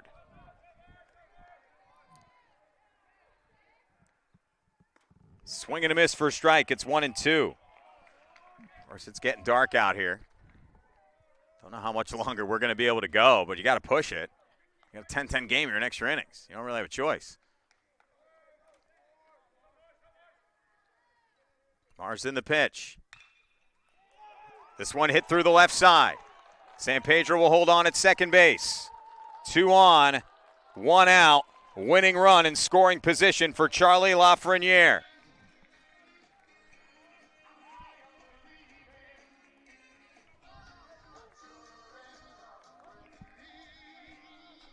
Can LaFreniere end this game and send us home into the night?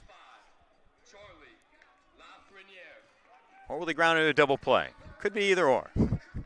Lots of options here. James Marsden would like the latter. Of course, the pitcher's best friend would be a big help right here. Jack Sampedro is at second. Tyler McCord is at first. Amherst going for the sweep on a walk-off here. LaFreniere hits that one through for a base hit. Jack Sampedro rounding third, comes in to score, and Amherst College has completed the sweep of Wesleyan with an 11-10 win in extra innings. A game that saw Amherst fall behind 8-1 and then later 9-2. Amherst battling all the way back to tie it at 10 in the bottom of the ninth and to come away with a walk-off win in the 10th inning. What a weekend for Amherst College, who still have a really good shot at winning the NESCAC West of course, Monday afternoon, 4 o'clock. That will be the makeup game against Middlebury College. That will be the game that decides that series. And then, of course, Amherst has Hamilton after that. And then we'll figure out who's on top of the NESCAC West. But in the meantime, Amherst College completing a 3-game sweep of Wesleyan, scoring in double digits in every game, 19 runs, 20 runs, and 11 runs. The Bats are alive in Western Massachusetts. And again, Amherst College now moving to 6-2 in the NESCAC, with Middlebury College looming on Monday. We'll have that game for you at 4 o'clock on the Northeast Sports Network. Thanks for tuning in from wherever you've been tuning in from. I'm Jamie Scavato. You've been watching Amherst College Baseball on the Northeast Sports Network.